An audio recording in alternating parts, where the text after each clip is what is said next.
you're on the same page with that. Yep. And he's saying, you could always sign up a contract, but who are you going to sell it to, right? Just like you're saying. And I respect that. And it's true, right? You can always get them a contract with their terms.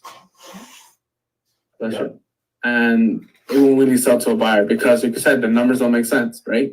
Like, this is a good example. Numbers don't make sense. So he will say something lines of make sure that at the end of the balloon seller finance in this scenario, where you refi, you have enough money that the money comes from the refi to pay the seller, not from the out of pocket to pay twice. The down payment, and then let's say the numbers don't add up at the end of the balloon, you have to pay again a portion with the refi and let's say an extra or whatever.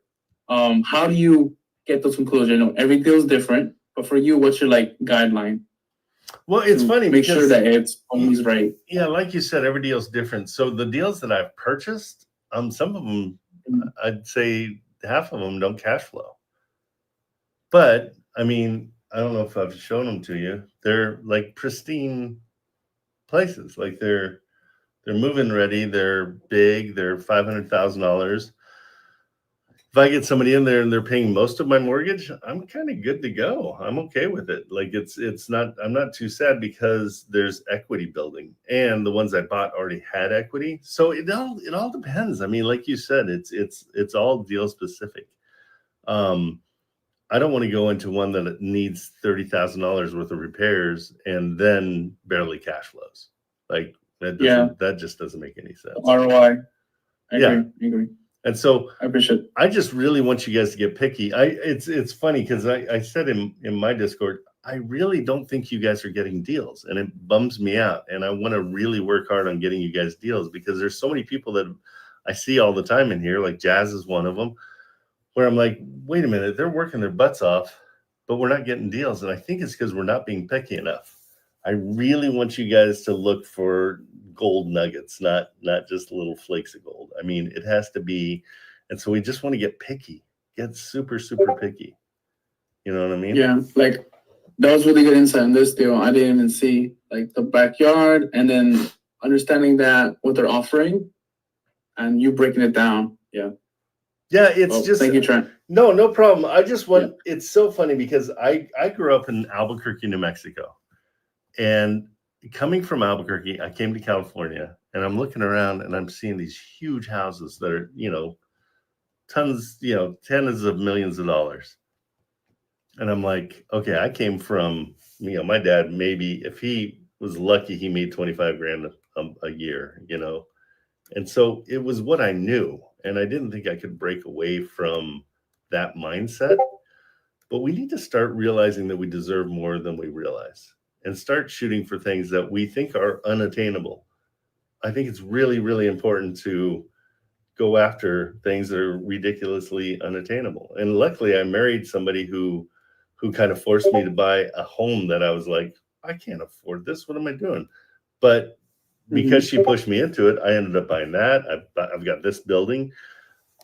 They're all things that were completely unattainable in my brain, but you pull the trigger on it. Same thing with the houses I bought. I mean, I just pulled the trigger and I did these things. And so I want you guys to be really, really picky, really, really picky, and try to get deals that are really good and get on the phone as much as possible. The second you're sitting and you're kind of analyzing a deal without having called it, stop yourself and say, nope, I need to get on the phone because that's what I did now. What's that? Exactly what I did now. Feel like I'm looking at numbers and Right. No, but that's exactly what you're doing, and we all do it, is you're justifying your place in the world. You're like, oh, but I'm working really hard. I'm looking at all these numbers. None of that matters. Yeah. It's like having the greatest. It's like being busy or being productive, right? Exactly. 100%. That's an excellent way to put it. It's like having an amazing invention and not showing it to anybody. You know what I mean? Yeah. We have to market ourselves, and marketing ourselves and building our network with realtors is the most important thing. I could call 40 different realtors right now and have a personal relationship with them, and just check in like, hey, Janice, what's going on? Did you guys, how did the school play go? I keep notes of everything that's going on with everybody because it's really, really important. And it's the same kind of rapport that I build with you guys. I do that with realtors, and I want you guys to get friendly and go after these realtors. Richard does things very quickly, and so it's a little confusing because he's got a strategy, and I talked to him about it. He said, well, I've been doing this for 4 years. I just want to cut to the chase.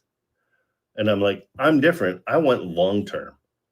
I want this deal, but I want the other 10 that you've got in your pocket, like with the realtor. So I'm a long-term guy. So if I'm not getting, like if that's the deal that I want all those other ones, then that's why I build the rapport with the realtors. And I want to get to know them. And I want to have an honest friendship with them. It doesn't have to be, it doesn't have to be fake by any stretch. So that's difficult because how do you know it is genuine or not? Like right. from the other side, because obviously you're a buyer, he's a agent. So there's also a business, but also you're trying to build that rapport. Yeah. So it's like the energies is like, okay, is it real? Is it synthetic? He just wants my houses, 100%. that. But it is being authentic. I mean, I'm just completely honest with people about everything. I just always am. It's when we come in and we try to justify our place in the world, that's the wrong focus. We want to justify their place in the world. We want to be like, hey, you're trying to get this done? Let me help you. The second you buy a deal with one realtor, they're like, you're their new best friend because you just made them 10 grand or 15 grand. You know what I mean? Right. And so they're like, okay, here's somebody that I can trust. And that's why we do make the call and tell them you're going to call back. The more touches you can have with somebody, the more times you can call them, the better. You start building up some kind of a rapport with them. It's super, super important. I understand. Well, thank you for the wisdom as always. I let other people speak. Absolutely. Okay, bro. Take it easy. All right. I'm pulling everybody else up on stage. Jazz, what's happening? Shum, what's up, man? Got a little change of location there. No, I'm in the same spot. Are you? Just different camera. Just different cameras. We got a different angle. That's the angle. You see the shells you was talking about? Yeah, the shells are over there. What's going on? Oh, all right. So I might have a deal for you. I have two under contract actually, but this one might be for you. I am psyched. That's excellent. Yeah, send it over. Let me see what do we got? It's in your DM. It's the first one I sent. Okay. And me and Ben, we're doing a Morby on it. Now, good. Let's explain the Morby. Let's take a second to do the Morby method, okay? Because Anson sent me one that's it's a building that houses a cannabis farm, and so on a moral level, I'm kind of like, not my thing. But moral level, I mean, weed is weed, but I feel you. What's that? I said on a moral level, weed is weed, but I feel you. Yeah, I'm not one that it's not part of my life, but yeah, not for you. But it's a building, I don't know. So I'm going back and forth, but yeah. So tell me what you're doing with this. This one is a fourplex though. It's a fourplex. So I talked to you about this one before actually. So it's the one. I came in at 1648, right? 1648. Just so I'm on the right. Yeah, okay. Exactly. Mm-hmm. Okay. Mm-hmm. So I came in, offered all cash at 190. List price is 260. Mm-hmm. They were willing to take that, but the guy, I told you, had a hard money loan on it, and I guess the guy was just he was just tired of other people coming in and submitting EMD after inspection. Okay. So we pivoted to a Morby. It worked. He signed it. I believe he signed it over the weekend. Okay. So I've just been looking for buyers. For everybody in here and for me, describe what the Morby is. Why did you decide to go Morby method on this? So we went Morby because it's bringing in a good amount of rent, and he wanted a big payment. Like most of the times with a Morby is that they want seller financing, but they want this exorbitant as down payment. So like they want, like say the building is 250, want half of that payment, right? And more times than not, you can't do that as a wholesaler. It's just not sellable. So what the Morby is that you take you get a lender, they give you about 70 or 80% of the list price, and then you come in with 30% or 20% of the cash. So what we're doing is we're getting a lender to come in, put down the 190, which we're going to give him at the close of escrow. and then the 60K cash is going to be financed over 8 years, no down payment, no monthly payment. Okay, but that sounds like a hybrid to me, in a weird way. Like it's not a hybrid because I thought it's Morby free and meant clear. that you got your money back at closing as well. Well, I mean, that's if it's a seller carryback. So, like, if we give him more than what he wants, then the seller would give us that money back after close of escrow. So, what Ben is doing is that we're going to give him the 190 that he wants, because that's the 190 that he has to pay his hard money loan. Right. And I'm sure he's incurring interest, and I'm sure he's incurring a whole bunch of interest on top of that. Right. So I guess he pitched it where he was like, we're going to give you the other 60K that you're owed. Because, I mean, I'm sure, like I said, your interest and all of that is just horrible. Like, your interest rates on that is horrible. Right. But we're going to give it to you in 8 years. No monthly payment, no down payment, no money out of pocket. And I know that's how you roll. Yeah, no, that's good. And so what I'm getting rent estimates of $675. Is that per unit? Well, it can go more than that. Well, yeah, it's about 800. 800 per unit. Per unit. So, okay, are they actually getting 800 or is it? Well, 2 are rented out or month-to-month leases. Okay, how much are they? One is rented out to one is rented out to a long-term tenant. He's been in there this whole time for, I think, like, for a while. Okay. And that one's for $550. Okay. And then the property manager lives in one of the units as well, and he pays $660. But they realize that if this gets sold, that their rent is going to go up to about $800, $850. Yeah, but we're figuring it. We got to figure it at $550. Figure it at the worst possible scenario. Okay. Oh no, we did. But I mean, Okay. it's a month-to-month lease, so I mean, once they get out, you Yeah, can just raise that rent up to $850. So we're about $2,200. It's not like a year-long lease. Right, It's a month-to-month. Yeah. So we're basically at $2,200 a month for rent, we'll say. The place is not hammered, but it's not amazing, right? Are we on the same page there? Yeah. I would say that. Okay. And so you have it under contract. Mhm. So what does the buyer have to come in with? How much money?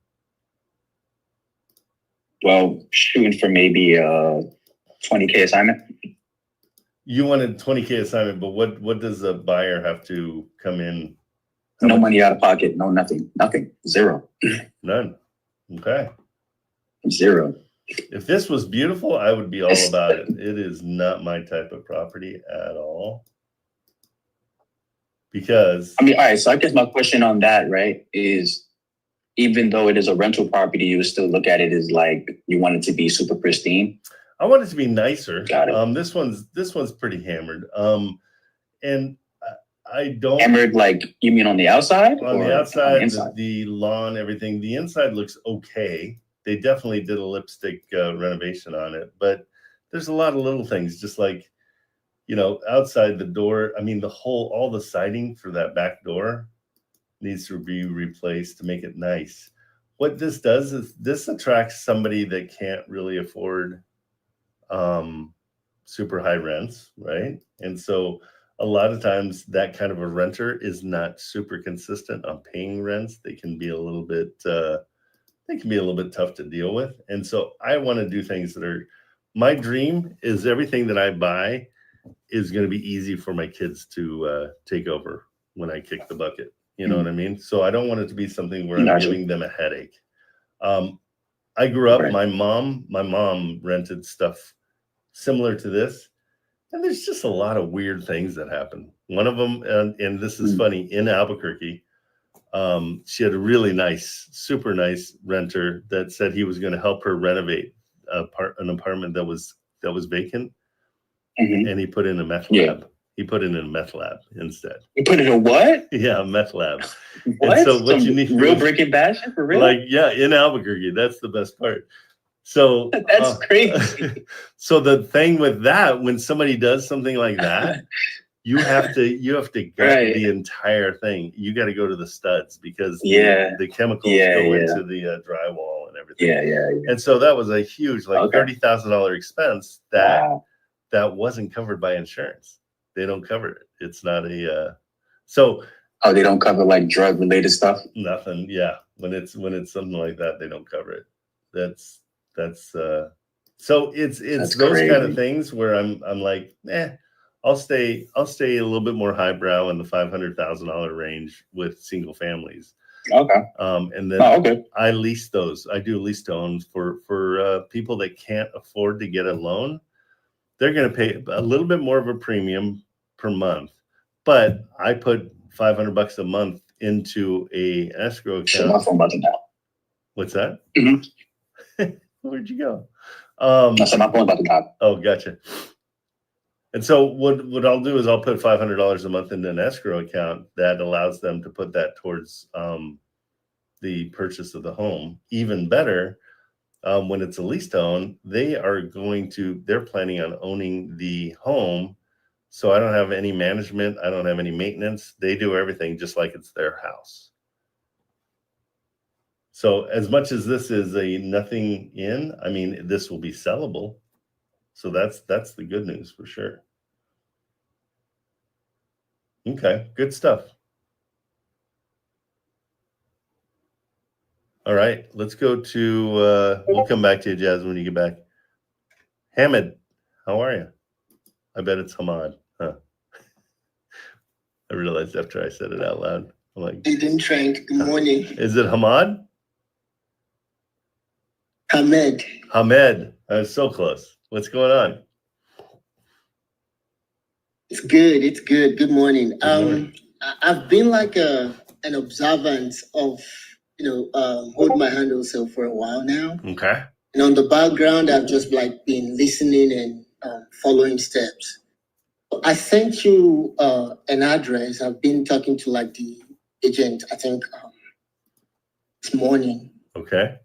I'm not sure about like what opportunity the property has. Okay. I was just wanting to like talk about it. It looks like something that there might be something from what I'm looking at. Okay. I don't know if it's also something, right? Yeah, no but please, problem. could you check it? Yeah, so let's go first. Have you talked to the realtor? Yes. What is the motivation for them? I'm communicating via email. Okay. And what is their motivation for moving? So I think there was a recent fire the back of the property.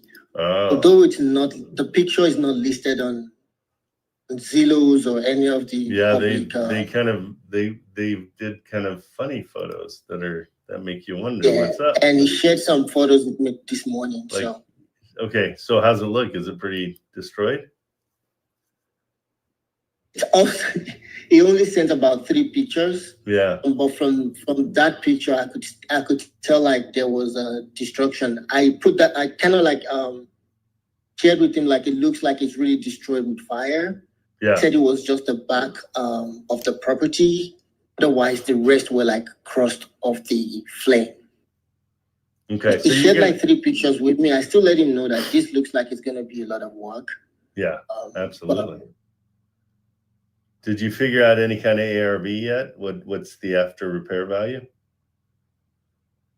So the after repair value from the kind of comps I was looking at, this prop stream was showing to me properties goes for like about 147. Oh, I don't think that much. Yeah, I don't think that much. I'm looking just in the area.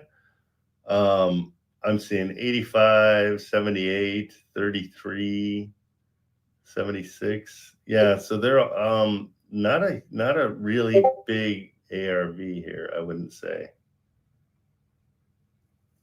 Because everything within about 2 or 3 miles looks like it's well under 100,000. I recently sold, right? Yeah, I'm just doing a quick estimate. Just seeing that there's nothing really like standing out that is really high. So what were you offering them? Any offer, we're still just bantering.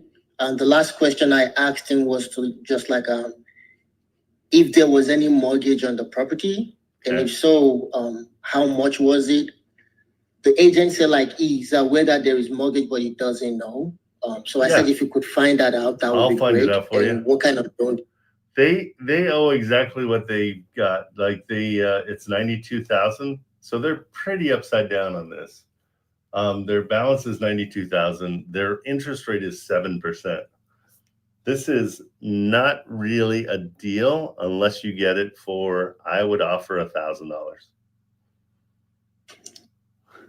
The other thing I was thinking about is, I mean, just from the numbers I was looking on PropStream, where they don't get to offer they're not offered anything but to take over whatever loan they have on. No. The loan's way more than what they're asking. The loan's $100,000.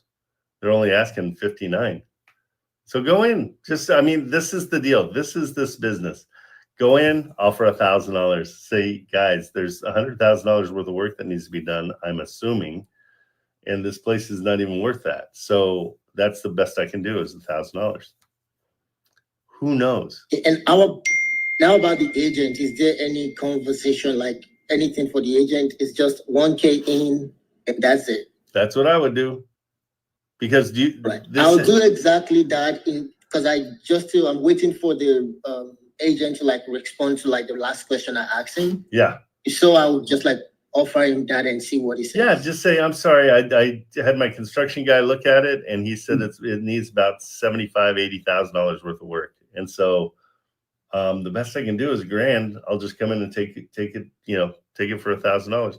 They'll say no, but they might say yes. You never know. You never know what their situation is. They might be like, sweet. Okay, and I should not like put that 1,000 to whatever loan they have. That's their problem. That's all you got. Cash Yeah. deal, $1,000. You can go up to $5,000, but start at $1,000. Don't go above $5,000. All right. I'll let you. I'll keep you posted if anything comes out. Thank you so much. I appreciate it. Okay, buddy. Take care. See ya. All right, Drake, what's going on? Oh, I was just gonna mention back to what Jazz was saying about the Morby method. Yeah. Usually when they come, when you get that loan, you're getting it as like a DSCR loan. That's where that loan. So you're getting a loan from a bank usually, right? But you're getting it as a DSCR loan, right? So the property is the what's your collateral, as long as the cash flows. Yeah.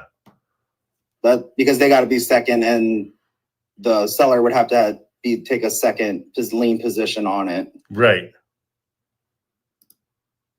So which he knows. Which he knows. He knows that. I mean, but the guy knows he's going to be second position. More pristine of a place. Yeah. I mean, I understand. It was more of a DSCR loan, and I don't know why he would go to a hard money lender instead of trying to get it with the DSCR loan. Well, more than likely because it couldn't qualify. So what it was is that when I called him, the realtor told me that I wanted to do seller financing on it, but he couldn't do it because there's a hard money loan on it. So I'm guessing the hard money was to renovate the place, and like he just had a hard money loan on it. So I think something happened. I guess life happens. So he was willing to take the $60K discount because he had to pay the $190 back. So I was going to come in with the $190K cash. I had the contract. But he was like just being very stingy on like having the EMD doing post inspection and all of that. So I was like, all right, cool. We can just pivot to like I was told, we could pivot to the Morby, and he was liking that because with the hard money, there's a bunch of interest you got to pay. There's hella interest you got to pay on the hard money. I'm sure the $190 that we were going to offer him, he was still going to be in the hole because of the interest he had to incur. So we were going to give him the $60K carry back over 8 years, but it wasn't going to be no money out of pocket and no monthly payments. So I know Trent likes I know he likes to come in with no anything. So that's why I said that. No, I do like that. I just wish it were a little bit more. I know you love Birmingham and Alabama, so Alabama, yeah. But yeah, I mean, I just brought it to you because I know you like to do. You like to come in with no money out of pocket. So That's why I told you. No, I Yeah. appreciate it. Tons. Yeah. All right. Good stuff. And then I do have another one. The other one I sent, that one's under contract as well. But Look at you. You're on fire right now. Man, making calls to main offers, man. That's all I'm trying to do. It's the deal. I mean, you just got to keep on going. So, you know, are you aware of the marketplace that's out there now? That you can Marketplace. Yeah. You mean Investor Lift and all of that? There's Investor Lift, but I'll put it in your. Yeah, please. I'll put it in your. I was told I can go to Reddit. I'm gonna do that as well. Facebook Marketplace or the Facebook groups. I'm gonna do that too. Yeah. But you know. Yeah. And this one. 10,000. There's 10,000 people in here, so you know, I was just trying to market it, see what the feedback was. No, and I mean, the more places you put it, the better. Have you put it through Richards back in? I don't think so, but it was signed on the weekend. So once I heard it was signed, once I heard both were signed, I'm gonna do my due diligence to find something. You know what I mean? I'm not gonna wait for him to do what he has to do. I'm gonna do throw myself. it there too. I mean, You know you might as well have, because he'll be putting it through through Investor Lift. Investor Lift, right? And so at least have that going too. Like keep it like as many places as possible, because it is. So how would you feel about the other one then? I'm checking it out. I guess you can just tell me in with the And so it's got an open. But now I feel you. Yeah. This is 6110, right? Yeah. Open loan. I got the mortgage statement. Yeah, it's open loan. We have it as a trust acquisition. 2,100. Does that make sense? 2,100 a month. I'm sorry, 2,100 for the rent. Oh yeah, 22. Yeah, it's 22. Okay. And you want to go 4.3. It's a 4.3 interest rate. Built in 2022, and yeah. Okay. The interest rate is higher on PropStream and Hertz, but it's I got the mortgage statement. It's 4.3. 4.375. Okay. Yeah, nice place. Again, we can beat them right up outside of Mobile. We can beat them up about the backyard, no problem. Like that's always. I mean, it's under contract already. Okay. So what'd you get it at? The entry is going to be 14.8 with closing costs. With closing costs, so about 20 grand. Yeah, about 20. Yeah. And what's your assignment? I don't know yet. Okay, good. I don't know. I'm still shopping it. Trick question. Good job. I think the one thing I've heard about assignments is that you don't know what the hell people are going to pay for it. So that's the deal. You put it out there. You let them, shop it around, or you let them, get to their price, and then you move forward from there. So because I don't really. Yeah, the second you start selling it, you're now in the opposite situation that you were in when you were going after it. You're the one that has to come down a little bit on your price. Yeah, okay, exactly. Well, and so you're in for 14. Where did you get your numbers for the 14?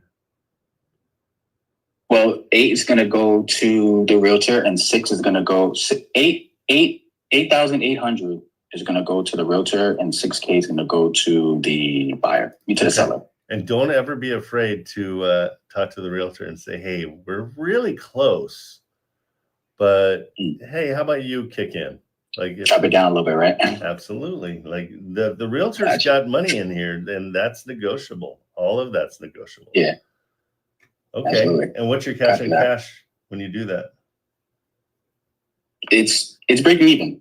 I'm not gonna lie to you, it's breaking even. It's just breaking even because the monthly payment is 16. Is about 19. No, it's 19. 19. Okay. That's all in. That's taxes and insurance. So it's about breaking even. Yeah, PATI is about 1,900 all in. Okay. So what in this situation is attractive to a buyer? Maybe, well, that's the thing. That's a good question. Maybe not an investor, but I guess a retail buyer that wants to buy it, or someone that wants to live in the place. So that's kind of, I guess that would have been my question too to you, is like, with stuff like this, like properties that don't cash flow, Richard said, and I don't like to take his word as law, but he said that, certain sub twos don't have the cash flow. Certain. So like, what is the exit strategy on this? Well, this one is. What would the exit be strategy? Yeah, this one is. Getting a retail buyer is awesome. If somebody could show me the magic wand of how to do that, I would be happy. I wish there was, and it sounds like there's a few people that are working on putting together like an eBay for retail buyers, which would be amazing. That they just put in their buy box and we go and search for them, which would be amazing. That's what I would love. So I would go lease to own like I do with my other ones. So it's a lease option. I mean, so they can come in and buy it and still it breaks even. I feel like it is going to do better than you're saying. PIT. Oh, really? Yeah, I just do. Let me look at it again. So again, on this, I would come in with nothing for the, so they owe 264, right? And they're asking Let me look at the actual numbers. Like I said, I have the actual numbers here. Okay. I know like all that other stuff could be. Because so the original loan is 295. They owe 262, and the equity in the house is 32K. Okay, where do you get the equity? I'm looking at it. No, I have it. No, So how do it says estimated home equity. Oh, you're looking on PropStream? 360. You're looking. No, she sent it to me. No, she sent me the concrete numbers. But how does she decide what the equity is? They're asking 285. It's on the I'm gonna send you what she. No, that's cool. So they're asking 285, right? And you're saying no, that's I think so. Yeah. 6110, right? Yeah. Okay, they're asking 285. That's what I've got. Am I wrong? No, you're right. You're right on that. For sure. So 285 minus 262, right?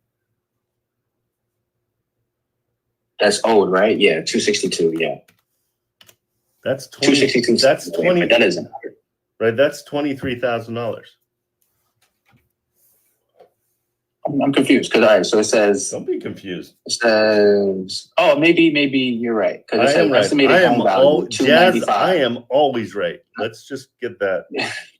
It says estimated home value 295, balance owed 262. So estimated home equity is 32. So I guess that's why that 10K gap is there. That you see that.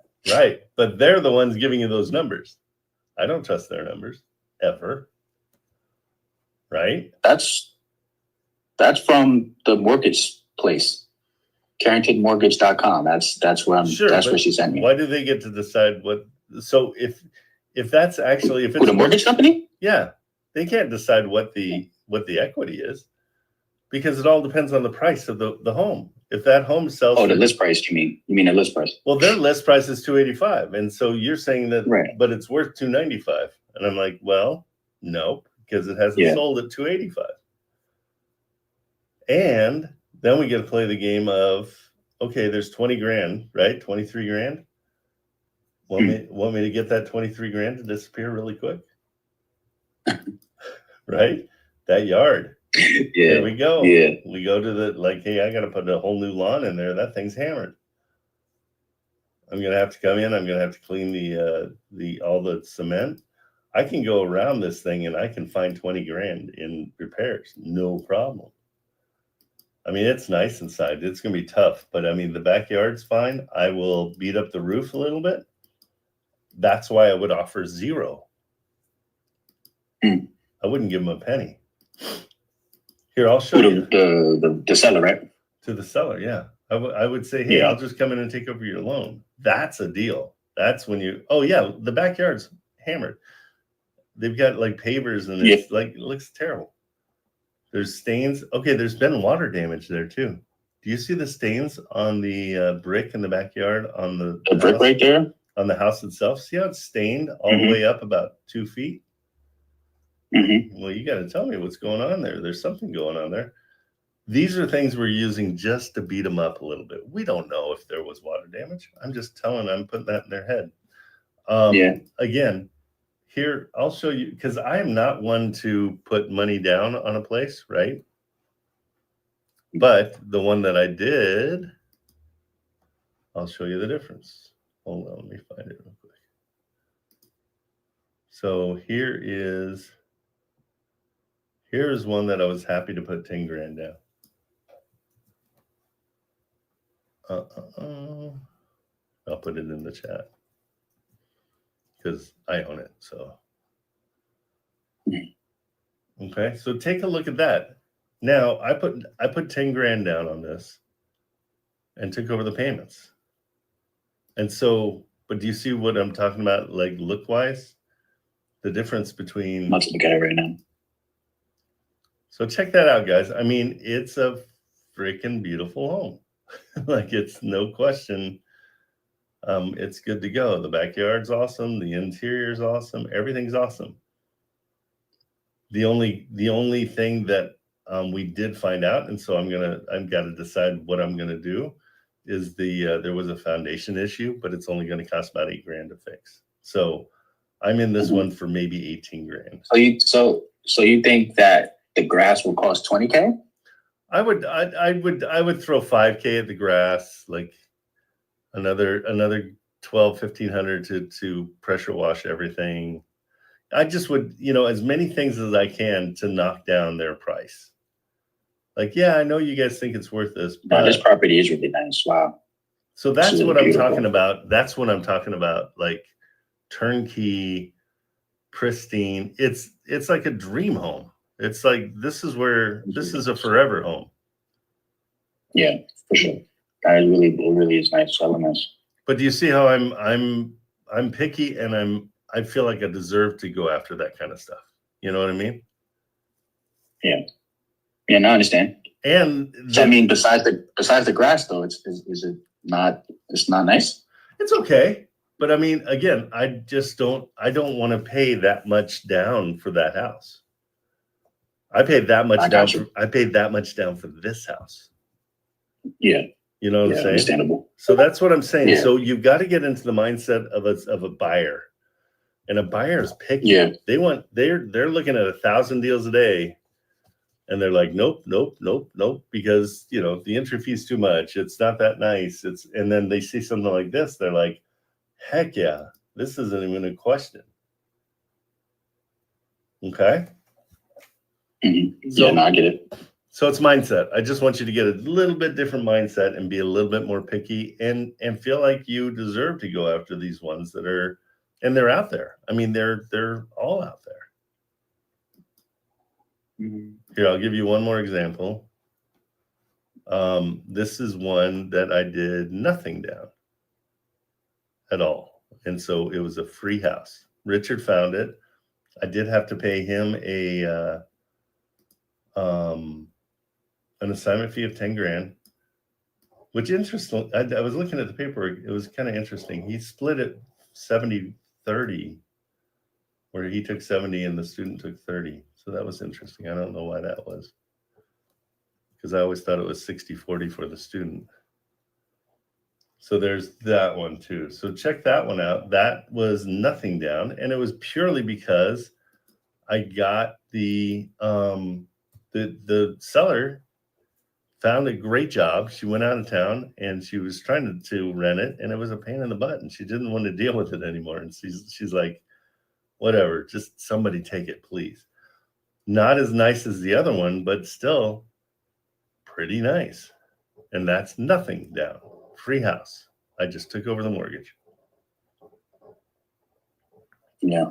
Okay. No doubt. So the reason I'm just I mean, if anything, then I would just like renegotiate with her and be like, if we don't find anybody in the 10 days to take the contract over, I can probably just negotiate and be like, the sellers have to take nothing, then you might have to take like 4K realtor fee or something like that. Or I mean, I've gotten a realtor fee down to $1 because they just wanted to represent the seller. So again, mm-hmm. I'm showing you guys this just to let you know it's possible.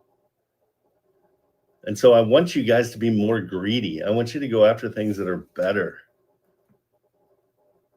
because they're out there. It's just, you really just have to believe that they're out there. It's a confidence thing. Yeah. No, for sure. For sure. Makes sense? Because yeah, I have a couple more in the pipeline that I just got to pitch it to, and then we'll see what's going on with it. So I have like 5 more that I'm gonna try to get on the contract by the end of this week. So I'll let you know. Bro, you're killing it though. I'm proud of you. That's great. Now it's time to get picky. Yeah, not yet. I think Right. Now it's time to get picky. it is. I mean, it's Now just, time to get well, picky. it's one of those things Yeah. when you start off in this, like your success is getting a contract. You're like, holy crap, now I understand the contract part of this. And I got a contract. And so now let's get picky and let's get amazing. I just want to get those through to the finish line. Like, you know, right now the job's not finished with those 2. I gotta find somebody. That's why I'm doing all of this. I gotta find somebody, got to get through title, closing, all of that. So I'm just trying to, like, you know, because like I said, job's not finished right now. Just because I have 2 under contract doesn't mean shit to me. I want to get it. I want to see that check. Yeah. You know what I'm saying? I want to see that That's check. what I'm saying is I want you to work hard on the front end so you don't have to work hard on the back end. Because if you come with a Tiffany vase for $12, you're going to have people fighting over it to get it. You know, right, lining up. Right. So let's make it so people are lining up for your deals. Okay. Because it's the harder you work on this end, the easier it is to sell it. And that's why I changed my JV. My JV is now 30-30, 30% you, 30% me, 40% for whoever gets the buyer. Because I want you guys to learn how to find the buyers. I think it's really important. So I'm glad you're going after that. That's huge. Yeah, man. I mean, I appreciate you. I think the first time I ever was in the Discord, I came up on stage, did my first call, went haywire. Right. And I think ever since that day, I was like, I got to learn this thing. So I appreciate it, man. Absolutely. I really do. Well, and going to making the phone calls, anything I can do to get you guys on the phone, because what happens is there's fear. There's fear of getting on and sounding stupid. And so fear is not something that's real. It's only in your brain. Nobody else sees it. The fear is inside your brain. It doesn't exist anywhere else. And so it really isn't real. You can feel it, but attack it head on. When you attacked it head on that day, I remember it.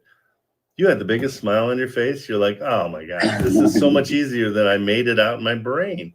And so we build this up in our brain and we don't need to. So we can get this. Okay. Yeah, man. Thanks, bro. Yeah. Good seeing you. I appreciate you, so I'll let you know. Okay. Ruby, what's going on? What's up? Oh, my bad. Oh, I'm sorry. We're going to go with Ruby. My bad. No problem. And put on your camera and I'll get to you next. What's up? I gotta switch to my phone. Okay, cool. What's up, Ruby? Hey, can you hear and see me? I can see you. Are you in a bathroom? You're very echoey. No, but I'm in a room with a lot of reverb. Yeah. I can try and disconnect my headphones, but I don't know if it's going to make it any better. No worries. I can understand. I'm just in the office right now. What's going on? But if it's intelligible. So the I DM'd you this with the agent for this remote triplex we talked about yesterday, I think. Okay. On Saturday. He will present the lower down payments option. Great. I haven't gotten it accepted yet, but he's going to present it at a 9.5% down payment instead, which obviously makes it more beautiful. Right, and that pulls you. Yeah, so it's not the 20K because I want to keep, I want to make it attainable, like a little bit attractive for the seller as well. Absolutely. But I think that'll do under some 10% should be sellable. Absolutely. He just wants, and the alternative to that is a 260 lump sum offer, which is 25% under. Let's see. Right. He again wants to see, have his photo ID and LLC documents. And I'm happy to talk to him on the phone too. That usually changes people's minds. Yes.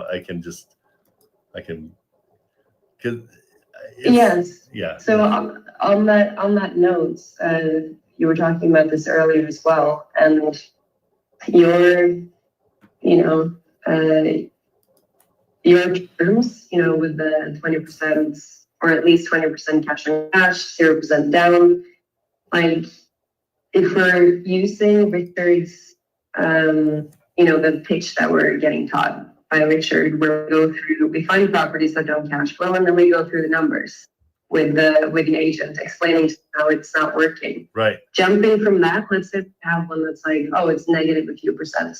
Doesn't make any sense. Right. And then jumping from that to, normally he's talking about, I need my money to give me at least, better than the stock return, blah, blah. Yep. But the stock market is 8 to 12%. And then from that to, I need it to be at 20%.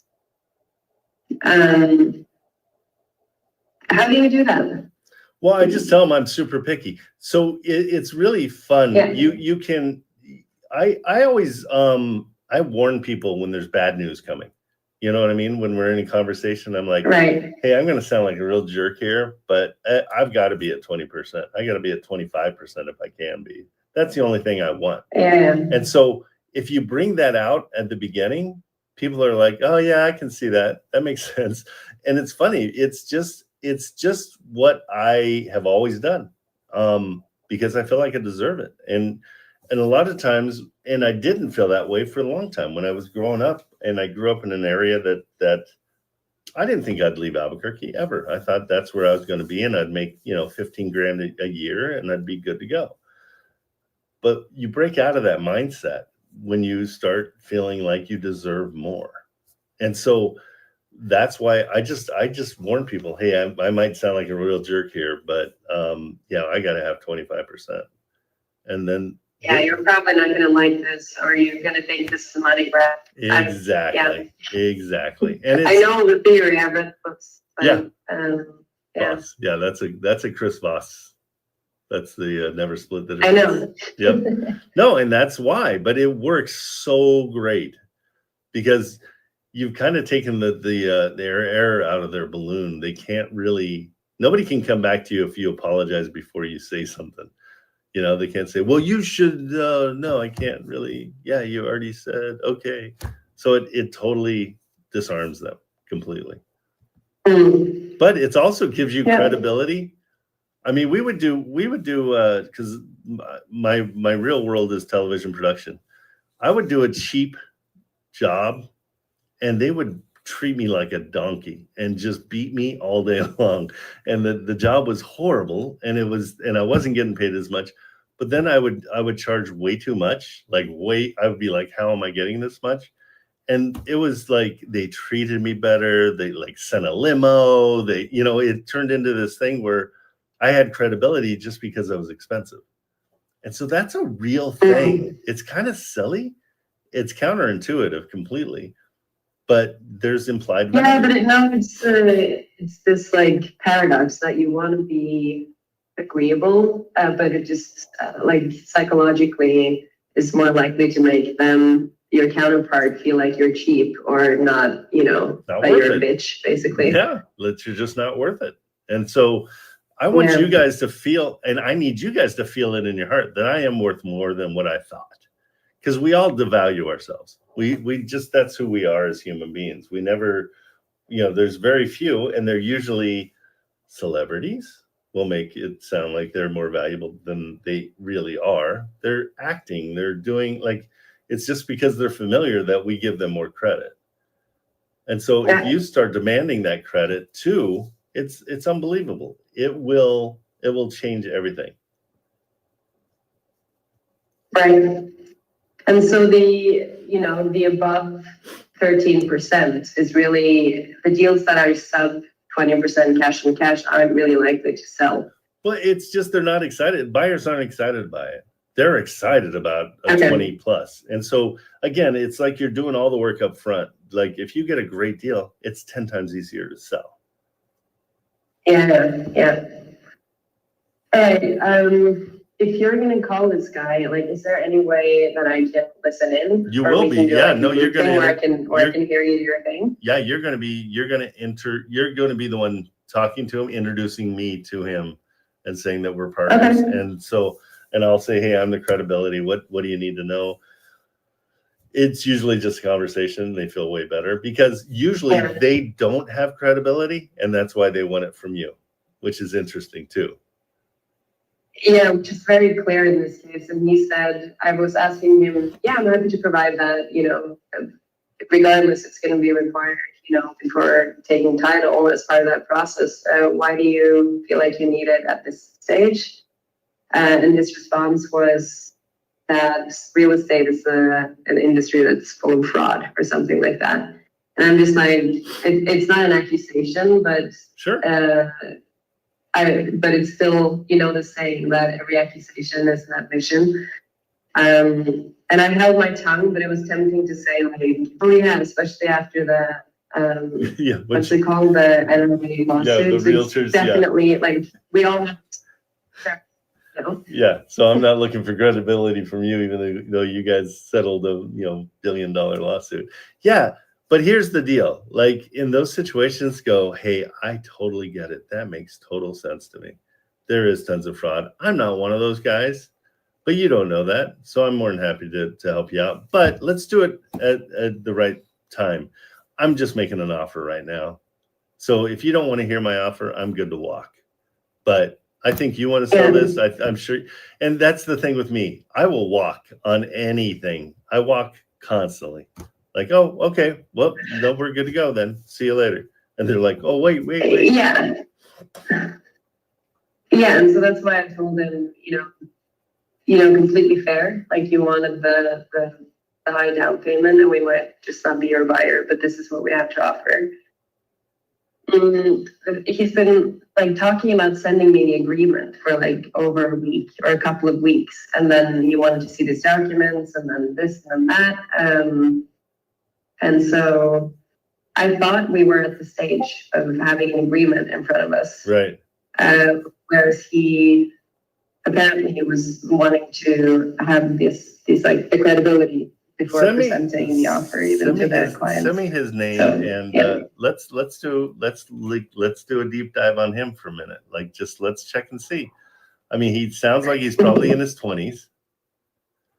He might be one of those. He sounds kind of young on the phone, I guess. Yeah. Let me just pull up the. And so where I can get away with it is I can be like, hey, how old are you?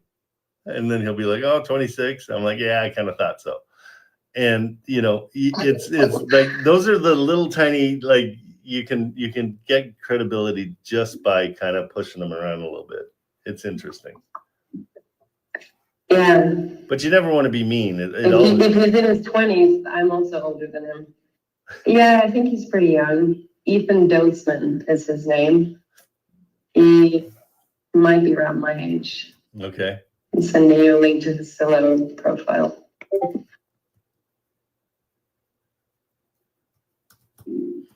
So, and that's sometimes it's easier to figure that out when you're, when it's just easier to understand who they are. Like, hey, I was looking at your stuff. How many deals have you done? Like, start pressing them up a little bit, because a lot of times he's a young guy. Yeah, and so it's we just beat him up a little bit. Like, oh, is it are you beholden to yeah, he probably has just gotten into this, and so he's just trying to follow the rules, which we don't blame him for that. That's totally fine. I mean, he has sold a few deals. He has sold almost 250 properties. And he's got two, which is good. He's got 2 reviews, which that means, yeah. So. Oh, but he's also representing buyers all over the place. Yep. Oh, a few. So once you get to know him a little bit better, then he's not going to worry so much about you. You know what I mean? Yeah. Well, it's funny that absolutely. He's got a YouTube as well, and his YouTube picture doesn't look at all like the picture you sent. He kind of put on about 40 pounds. Different Ethan Dosmans. Do you see the YouTube video? So that's what I'm saying. Yeah. Like go ahead and call him out a little bit, because yeah, he's definitely older. He's married now. He's got a little bit of weight gain. You know, he's all right, but it's not a bad idea to just beat him up a little bit back, but in a friendly, fun way. Like you can make it funny. And dreamhomedozen.com still doesn't work. He's a little older now. Yeah. So he uses an old profile picture. Like it's, it's almost kind of just dialing in on his insecurities.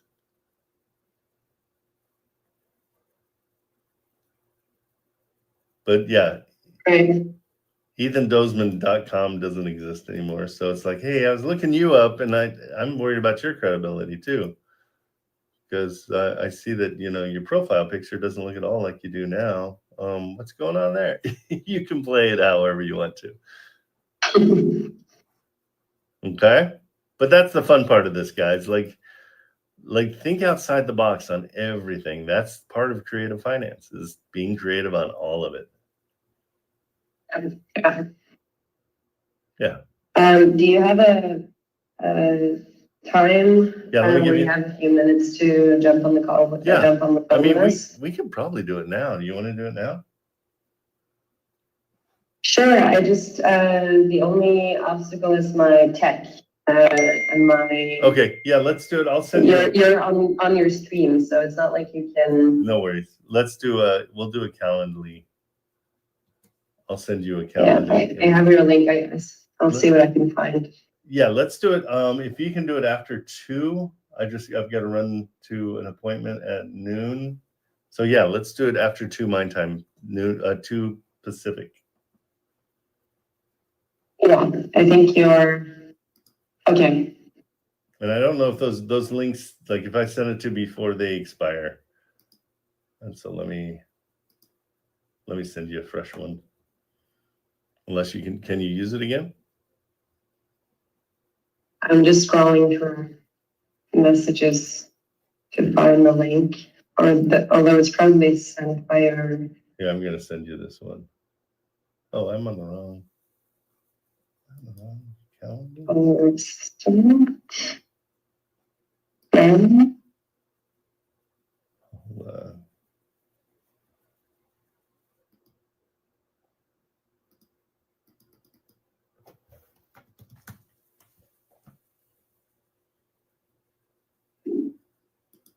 Yeah, it looks like it expired. Yeah, that's what it does.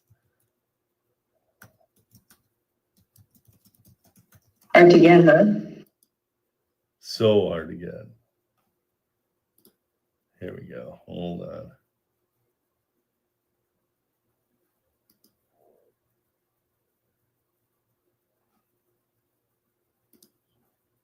Goodness. I must have logged out of everything. Oh, I'm on the wrong profile. That's why. Okay, that makes more sense.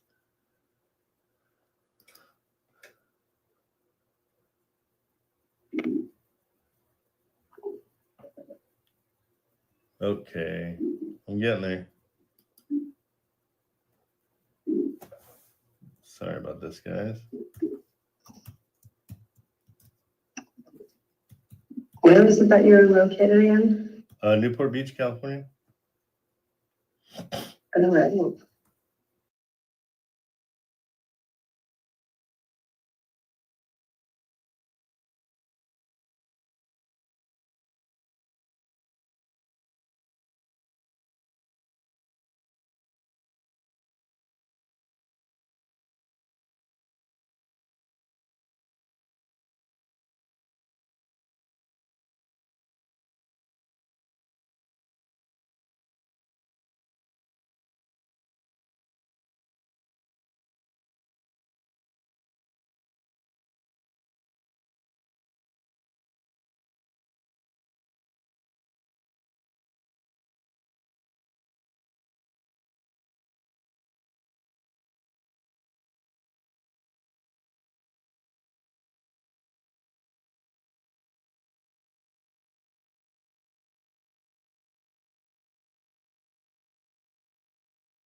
are 211 and the insurance is 138. Okay. And so it comes out to 798 cash flow. I wanted to see if you thought that that would be a good offer to send them. 798 cash flow? Yeah. Yeah, that sounds great. Let's see. Give me all the numbers. Let's run it through. So you're doing seller finance? Yes. Okay, and the rents are 3,100? Is that what you said? 3047. Call it 3,000. I always underestimate if I can.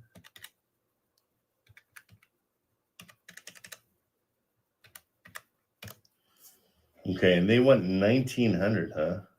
What kind of down payment do they want? He sent me offers that they've gotten already. They have one where they have 35,000 down. Okay. But I put it into Buy Box Cartel and it gave me I think around the same, like 36,000. Okay. Have you talked to them about down payments? So they don't like that. They want that down payment plus the 1,900 a month?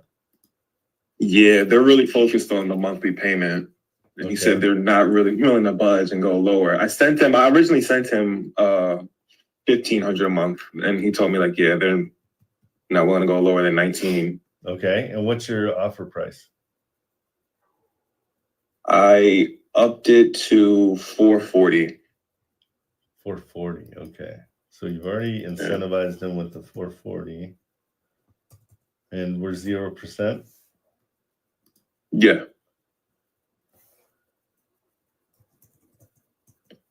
Mm. 0% with a 8-year balloon. Yeah, it's really hard there. Yeah, this really, I mean, it's not going to cash flow. Yeah, I didn't think so. Yeah, I don't know where you said a cash flow, how much? 798 No. a month after the taxes and insurance, unless I did that wrong. I think so. Let's figure out so rents, operational expenses, I get, let me see. So PITI was 579. Do they have a mortgage on this? No, this is free and clear. Yeah. Yeah, there just isn't enough left over.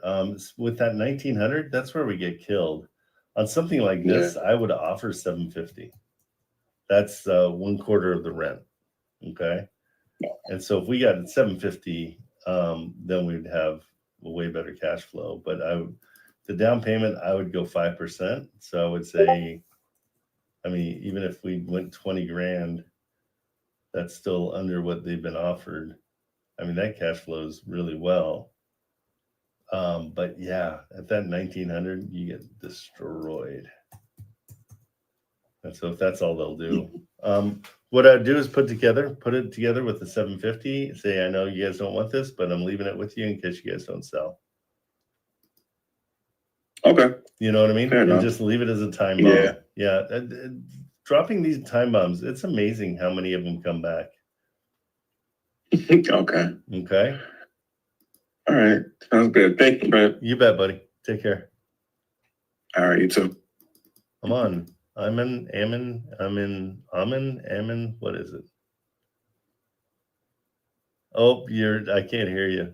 Something's wrong with, you know what? Your headphones. It's usually the headphones. So pull those out and try to just go right to your, see if that helps. Oh, I'm starting to hear you.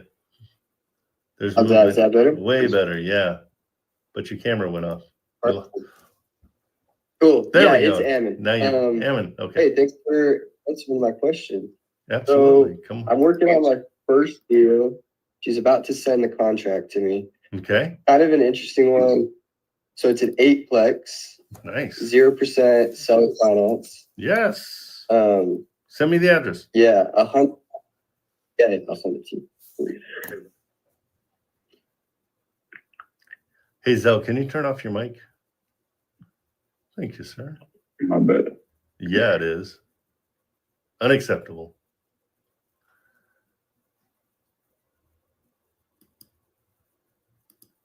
Perfect. I just sent you that address. All right.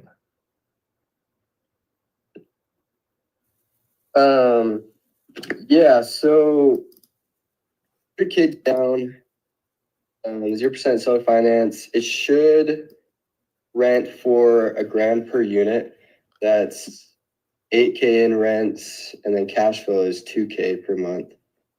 Great. Here's the interesting situation though. So All right. when the seller went to go list it, he found out from the city that it was actually permitted or zoned as a duplex and not an eightplex.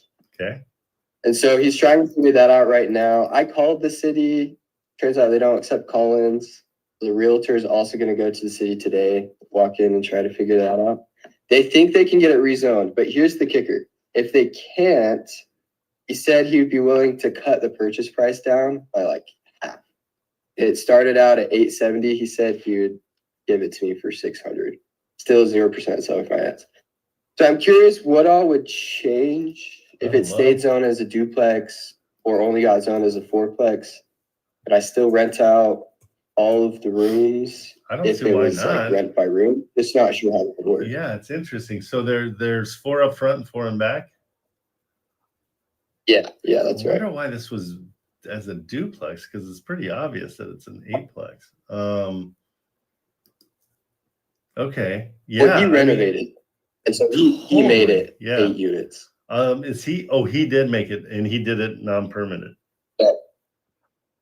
Yeah, and then he was using it for midterm rentals. Yep. He wanted to get a short-term rental permit from the city, and that's when they told him, "Hey, it's only zoned as a duplex." But he was saying because of the density around the area, they should. It's in their charter, like they should be able to rezone it. I mean, I don't want to take that as doctrine until it happens. No, absolutely not. But great job, like doing the research on everything. Because if nothing else, you're going to get an education on how to rezone in this area. So that's huge. Yeah. That's a big deal. Is he going to leave it furnished? Yeah. Well, some of the units are currently rented. Okay. So I'm assuming that's the tenant's furniture in there. Okay. Cool. And so there's long-term rentals going on, but he likes to do short-term. What's he looking for as a down payment? Down payment, he wanted 25%. I offered $100K down and he accepted it. So at the 600? For the 600, no, that's for if I was to buy it, if we were to buy it as an 8-plex. Okay. The offer that I sent them, this is the offer that I sent them, and it has a contingency clause that's contingent on it being rezoned. Okay. And so it was 910 purchase price, 100 down, 12-year balloon, 0% interest. And then the realtor wanted to get a second offer that was contingent on if it didn't go through with the rezoning and it just stayed a duplex. Okay. And so what are we saying the monthly is? You said 8,000 for rents? Yep. Okay. Yep. And what were you offering him as a payment per month? Payment per month is $2,250. Love it. Good. Really good. That's the kicker right there. That's the important one. Great. Yeah. I mean, at your purchase price for the 910 with 100 grand down, still cash flow is 34%, which is huge. So you're in a great spot here. I mean, your worst case scenario is pretty great. And then your best case scenario, because, well, we don't know. Because if you can't rent it out. Worst case scenario, maybe you go in and it's supposed to be a duplex and it's an eightplex. Yeah. So would I only be able to rent out 2 of the units if that was the case? I don't know. This is a good one. This is really interesting. I want you to keep in touch on this because I want to know what happens. Because it is one of those things where, maybe it's a situation you break out a bunch of walls and make it a duplex again. But then each one would have 4 kitchens. And so you don't really need to do that. But check and see what pad split rules are there. Because this potentially could be a pad split. And so if you go the Yeah, pad good split point. way, I mean, it's better than a normal pad split because there's only one door usually and everybody lives in the house together. This could potentially be a pad split. Where are you? In your Texas? Okay, I've got a property in Texas too. So yeah, check it out. This is great. I mean, I think you've got a really good deal. I think you did an excellent job figuring out the motivation. And as well, you know, things that are an issue. Here's my biggest advice is whatever you find out from the Yeah. city, don't share it with them. Keep that as your, because Okay. if you find out that you're good to go and the pad split works, don't share any of that information with them and go with that. What is the other price? 6. What did he offer? They said 600. 600 and how much a month? That I haven't calculated because I would put that in the offer. Okay, and so we got to figure that out real quick. So let's go. So let's say 600 with 40K down. Let's go less. Let's go 600 with 30K down. Yeah, that's 5%. 30K down. Rents, we don't know. We're gonna assume they're gonna be 2,000 a month, right? Because you can only rent out 2. And we'll offer him 250 a month for his part of it. If and again, this is worst case scenario if they don't let you do it. Still okay. I mean, 15% cash on cash with a 10. Let's get rid of that. Like, yeah, right around 20% cash on cash at that lower rate. The bigger price tag is way better, just because you did such a great job on getting the payment low. That payment per month is everything. That's where we make our cash. That's where we make all our money. So yeah, I would. Do you live in the area or no? No, I don't, but I do have a pretty good relationship with the realtor. Right, but I'm wondering if there's a way for you to get to the city planning and find out exactly where you're at with all that stuff. So, have you checked online? Yeah, I can't do it for the realtor. She is going to go in today and she's going to talk to them. Okay, because where you're going to benefit is, well, honestly, if you go the higher price and everything, it's a way better deal for you. It cash flows way better. So we want it to be approved for an 8-plex. But if you can go in and keep trying to get a hold of the city just to understand. You said they wouldn't take any calls? Yeah, they stopped taking call-ins a couple months ago, I guess. You have to walk in? Yeah, that's what I found online. That's what the realtor told me. So that's interesting. And then I tried to call them. They said they weren't accepting either. Well, yeah, I mean, really put on your research cap and go after this, because again, if you can get it for the lower price, but do a pad split and charge that $8,000 a month, holy moly, you got a deal. This is one I'd be interested in if we can do that. So I'd buy that in a hot second. So then another question for you. She mentioned, like I said, this is my first deal. So yeah, no, you're doing great. An option while we waited on the city of 15 days. I forget if we have to pay money up front for option periods or no. Option fees in Texas. Yeah, in Texas there's an option fee. And it's usually like $100. So it's never don't ever do anything more than that. Yeah, it's a Texas thing. They make you do an option fee. I always try to get as low as possible. But really, really cool. This is a cool. I like this. And one other question for you, if you don't mind. So yeah, absolutely. I'm blasting you. Blast away. Same realtor. Last night, she sent me a property with this willing to do sub-2 trust acquisition. Okay. 3% interest rate. The only question I had, and I asked her, she hasn't gotten back to me. She said there's 4 years left. I'm assuming that's 4 years left on the mortgage. Yeah. And he's only asking 120 down. And it's for a 4-plex. I should say that too. Okay. Send me the address. Let me look at all the numbers. Yeah, and your eightplex is in kind of a good area. It's really close to 2 major freeways, so that's great. I like that eightplex a lot. How many phone calls are you making? It seems like you're doing really well. To be completely honest, she was probably my second call. Great. And then she's given 3 properties seller finance. Okay, and that's the deal, guys. Get on the phone because that's you're gonna get your deals from the realtors. Hang on, I'm freezing, I think, on my side. Let's see. You like San Antonio? Oh well, she likes San Antonio. Your realtor. Like San Antonio.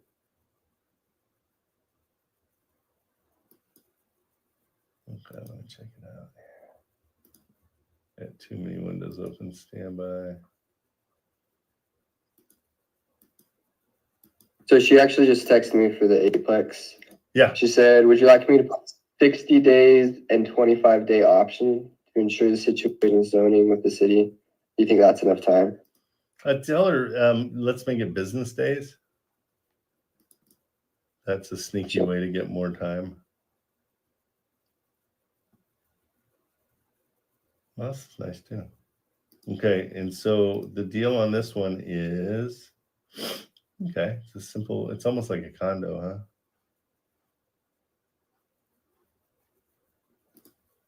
Yeah. Okay, 3-bed, 2-bath. And I don't see a loan on here. Is that right? But he's saying that they're telling you there is a loan, right? Yeah, she told me asking 855, 120 down, 3% interest, 4 years left. And then units 2, 3, and 4 are rented, each for $1,550. Unit 1 is being renovated, and then that would be able to rent for the same amount. Okay, maybe I'm looking at the wrong place. Hold on. 6510? 6510. Okay, so let's so it's a duplex? 4-plex. It's a 4-plex. So okay. So I'm looking at what I'm looking at is just like one apartment, maybe.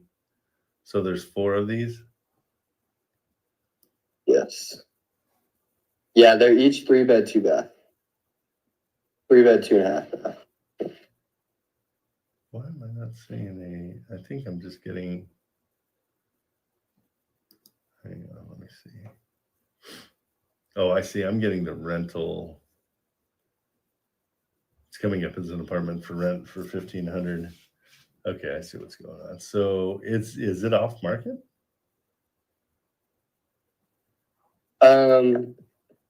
I don't think so because she's representing him in the sale. Interesting. Yeah, I'm not getting. Okay, so did you get a mortgage statement from him?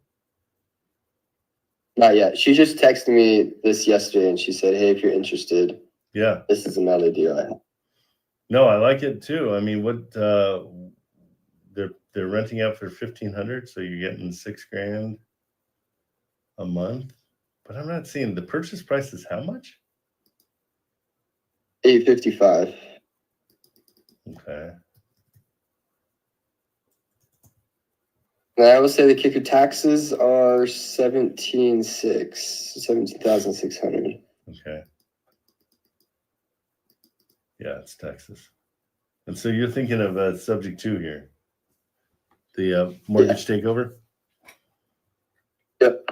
Okay. Yeah. I mean, I just need to see that mortgage statement just so we know exactly where we're at. But it's interesting. He's only got 4 years left on his loan.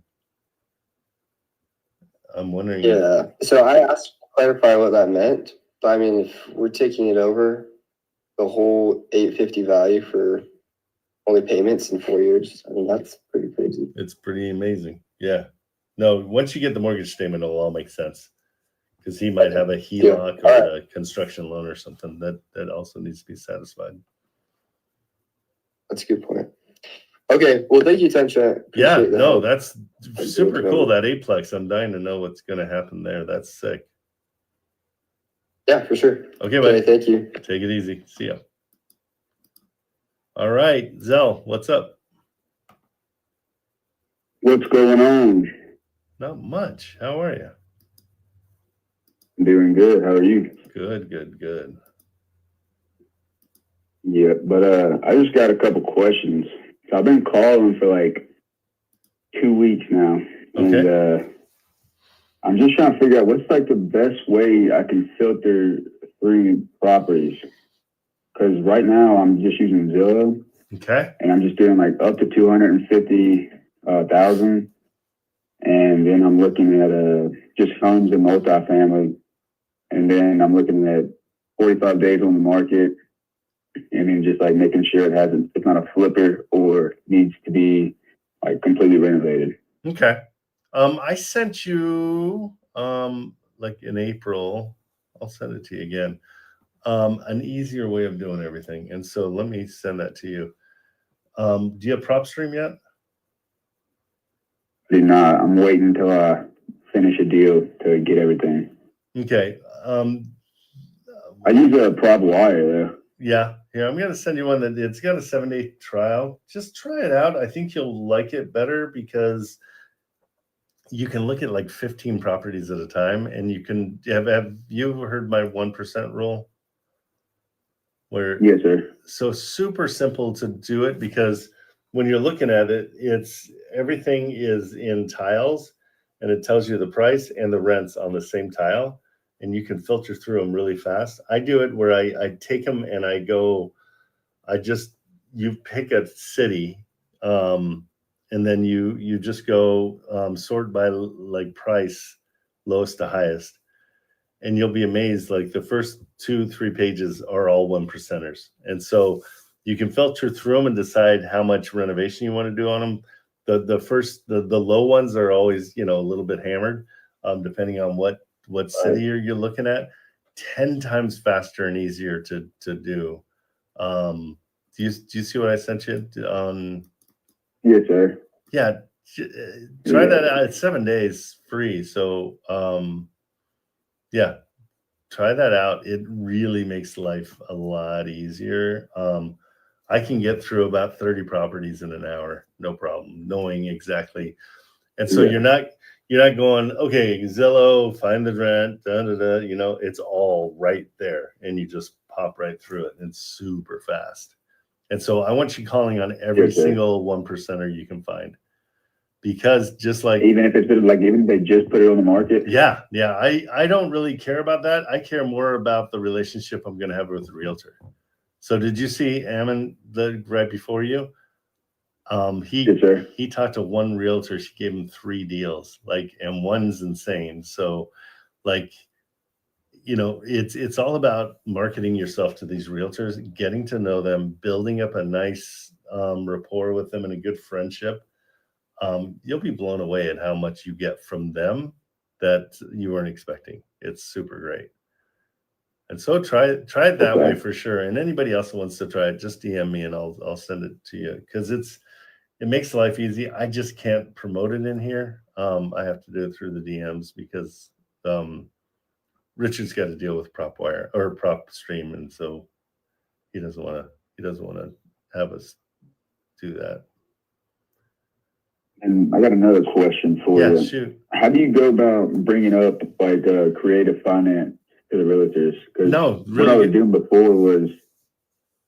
Go ahead. Super great question. Let me just tell the 1% rule is I want rents to be 1% of the purchase price. Super simple. $100,000 place, rents for $1,000 a month. $200,000 place, $2,000 a month. $300,000 place, you get the idea. $3,000 a month. So bringing up seller finance is that's why it's super important to understand what the motivation is of the seller. Okay, so if you've got a seller that owns it free and clear, that you can find out why they're leaving. They've got kids in college. They want to move to near the kids. They're doing fine financially. That's when you want to bring up seller finance. you want to tell them the best way to do it, and Richard does this, is you want to give them a low ball cash offer to start off with. Then they're like, whoa, we're not going that low. And then you offer a little bit above what they're asking and say, hey, the only way to get to your asking price, or I can even go 10 grand above your asking price. Would that be something? Are you interested in that? Is that something you'd be interested in? And so that way you're kind of whetting their appetite. And so they're like, well, wait a minute, why would you give me $10,000 more than what I'm asking? And then you bring up seller financing. And we do, and I So always don't even bring it up like on the first call. Never on the first call. No. So the way I like everybody to do this, and I haven't mentioned it today, so I'll go through it real quick. Your first call is rapport only. Okay, you're just trying to find out what's going on, get to know the realtor a little bit, and then try to get the reason they're selling. Most realtors won't tell you, and so you kind of have to finesse that. You have to just be like, what it seems like a pretty nice house. What's making them leave? Or, you just got to be really gentle about it. Once you do that, you say, well, I am interested in this house. Let me get back to you in about an hour and a half, 2 hours. I'm going to run some numbers and I'm going to come back to you with an offer that hopefully makes sense. That's why you get a second touch. Okay. And what happens, two things happen. You get to know the realtor a little bit better, but they give you credibility because you're the guy that calls back. Okay. Most wholesalers are like, hey, I'll give you 50 grand. They say no, they hang up and they move on. Hey, I'll get you 50 grand. The next one, we're going a little slower and we're trying to build that rapport because it's not just this deal we're worried about. It's the deals that they have in their pocket. Their pocket listings are everything. Yeah, that's kind of what I've been doing. Good. I send him I write up Richard has a template of like the two offers. You send the cash and then the creative. And that's kind of what I've been doing. Let me ask you. But I noticed some people don't even. When you get an email, do you read the entire thing? No. Yeah. So I think emails are terrible. So bag the emails for now. Just do the rapport and talking to them and making it easy on them to communicate with you and to have a reason to listen to what you have to say. I think emails are lazy because you're just copying and pasting. It's not your words. You're taking Richard's words. So start being a little bit more personal. And I think you're going to see a huge difference. All right, I will, and I'll give what you sent me a try. Yeah, it's just going to make life so much easier. If I go live in about 20 minutes in my Discord, I'll do a full demo of it in there. I can't do it here. I'm super impressed with it. How do I get in there? In my profile, you just click on my profile and it has my Discord in there as a link. Oh, wow. And then I can help you through it there. I just can't. I'm not allowed to do it here. Yes, sir. No problem. Okay, buddy. But I appreciate you. Absolutely. Take care. Have a good one. All right. You too. Okay. Let's see. Whoever brings their camera up, I'll bring up. How's that sound? I think I don't have my camera. Sorry. Okay, Rowan. I'm on my desktop. I got you. Okay, go ahead, John. All right, so I have a deal, or I don't have a deal yet, but I was talking to this seller. Okay. Here, I'll send it to you. It's kind of, I don't really want to reveal the area. Yeah, just send it right to my DMs. Sure. I won't tell anybody. Yeah, no, so I called him up. I kind of gave him the like seller finance pitch. Okay. And then he said that there was a mortgage on the property for about $286,000, but the property needs about $70,000 worth of work. Yeah, but you're in a good area. If you can tell in the first picture, it needs a new roof. But he said right now it's renting out for $7,000, and he said probably after renovations and stuff like that, you could probably rent it out for more. And I was talking to the phone and I was like, yeah, I'll give you a cash offer. Probably, let me just run my numbers. Probably be around in the 700 range. And then I texted him like an hour and a half later, and I offered him $640 for his property. And I think he might accept it, but I'm just wondering like kind of how my deal kind of looks. Great. It's a cash offer. I know Richard does that like wraparound seller finance. I have no idea like how to explain it. And No problem at all. That 640 is great. If he's even considering it, being that he's at 900,000. So, and yeah, the roof definitely needs some help. Yeah, he told me, even the realtor was like, he was telling me like he was talking to the seller and he was like, you either got to lower the price or put some money into it because nobody's buying this thing because it needs a little bit of work. How long has it been on? Only 84 days. Okay, that's not horrible. I mean, it's just kind of in the. I tried to explain to him, and I sent him a text of my offer, and I tried to explain to him. I was like, like this is kind of, we just want to make sure we're making like a safe investment. Like I said, I'm an acquisitions manager for my firm. I said, like we're trying to expand, and we just want to make sure that we're making a safe investment. Like we haven't really been in this area, and we need to figure out the pricing for, renovations and stuff because it's not like in the main city. It's like on a different. Yeah, I know the area. Yep. And I like couldn't find any comps for it. So I mean, I don't even like. I'm just wondering like I know you don't really like want to talk about like the fees and things or like the assignment fees. But the assignment fee. I was just wondering what I would get for this. Yeah, it's all going to depend on the buyer. So yeah, this needs. I figured it's kind of interesting because it's like in such a weird place. Well, it's a great place. Like you can't need that. You're in a good spot, and so it's cool. Yeah, I'm just trying to see. I'm trying to remember. I've done shoots there that were okay. So what's great, you've already established a cash offer at 640, which is great. Rehab costs, I'm gonna say are 50 grand at least. And the rent estimate you said is 7,000?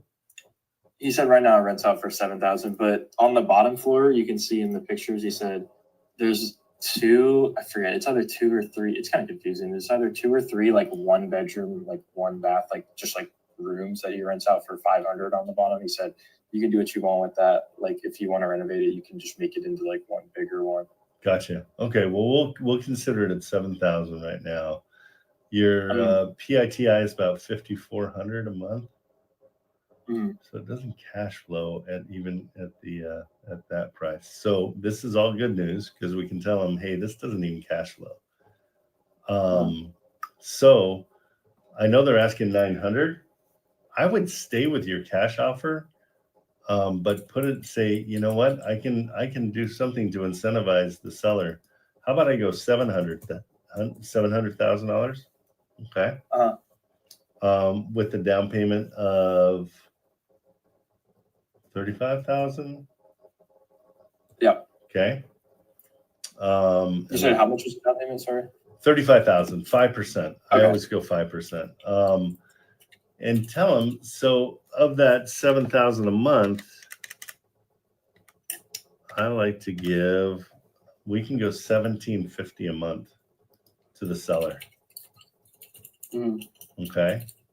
Now you're talking about a 32% cash on cash, which is amazing. That's great. Right. So that's the way we make it cash flow, because even at a cash price of 600, there's no cash flow. It's not a good investment. Okay. Really? And so you need to really, really like knock that home.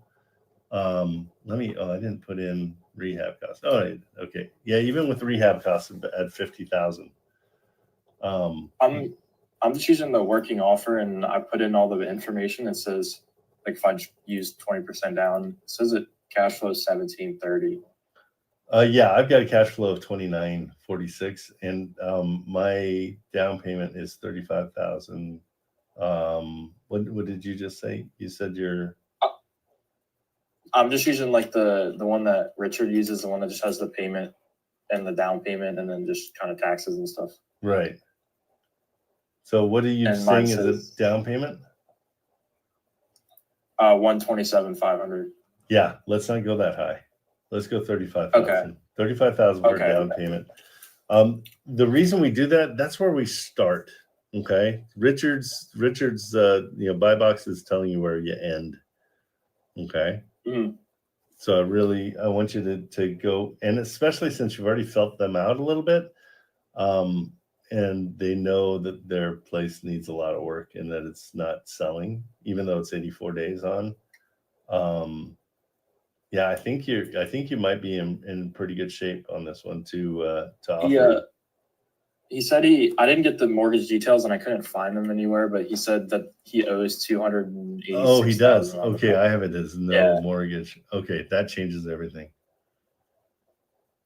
Yeah, because you got to figure out, get a mortgage statement from him if you can.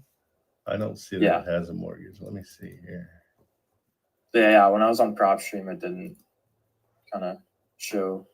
Yeah. But there's a lot of properties like this kind of on all like 5 of the areas. Yep. In the state, and it's like I feel like I already offered a couple like just cash offers on a few of them. Well, obviously those are great for Airbnbs too. So right. Good. I mean, yeah, you're in a good spot. I would go for that. Like, tell them you'll give them 700,000 on a set of payments.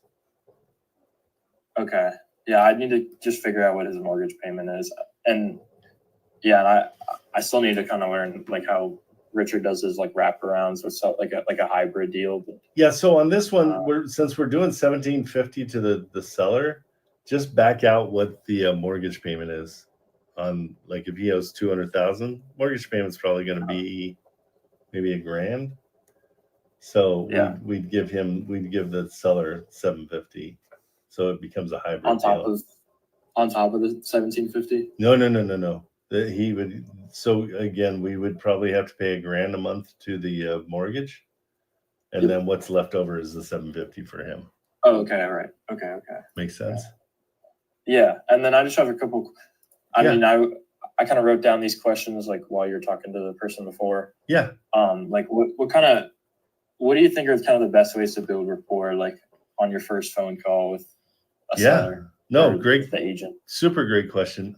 Being friendly, finding common ground, anything common, and you can even cheat. And if like the girl's name's Kathy, you can go, oh, my mom's name's Kathy. This is kind of cool, even if it isn't. Yeah.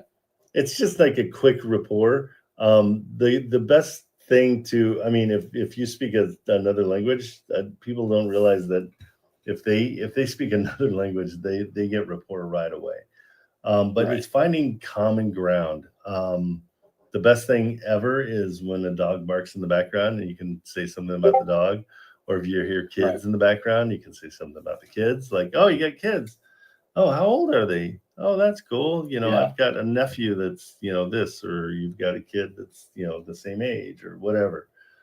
Those are, if the property's like somewhere where like your family lives, you could be like, oh, my family lives here, or blah, blah, blah, like exactly. Like all those things. And even in this one, like, oh man, what a paradise that you guys live in. This is, how long have you lived there? Like, oh, is it easy to, play that game all day long.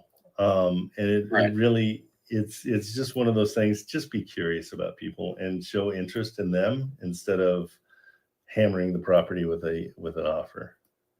Yeah, instead of just kind of talking numbers the entire time. Because most wholesalers will call, they'll make an offer, and they hang up. Yeah, right. And so you don't want to be that guy. And she'll try to sniff you out as a wholesaler. Every realtor will. The greatest thing I do is I say, oh, well, what is sub 2? I've never heard of that. Or what is seller financing? I've never understood. What is that? So yeah. Okay. Yeah. And then I just have one more question. This is kind of just for me. Like, how do you keep organized? Like when you're calling like a bunch of listings like at a time, like I have a Google sheet, but it just kind of gets confusing. I have ADHD, so it's kind of like hard to kind of, remember and keep track of everything. Yeah. I think everybody has a little bit of ADHD for sure. It's real for sure, but it's you totally can make yourself like you can get past it with really good organization. Bunch of different ways to do it. In my Discord, I've got there's two different kids that have put together CRMs that help them stay organized. So definitely you can look at that and look at those. I think they even have, I've asked them to give free trials so people can get it. One's so cool, like it's on Zillow, you just click it. It's an extension that they have put, there's a button in Zillow that helps you. You just say capture property and it goes into your dashboard. And so you can make notes and do all that stuff. Also, there's another property that you can make notes in as you're looking at it, and saves it. So there's a bunch of those in my Discord. I'm going to be going there in about 8 minutes, and I can demo those for you guys and just show them off, because Richard's so pretty focused on PropStream here, so he can't really show off anything else because they've kind of dedicated themselves to PropStream. Yeah.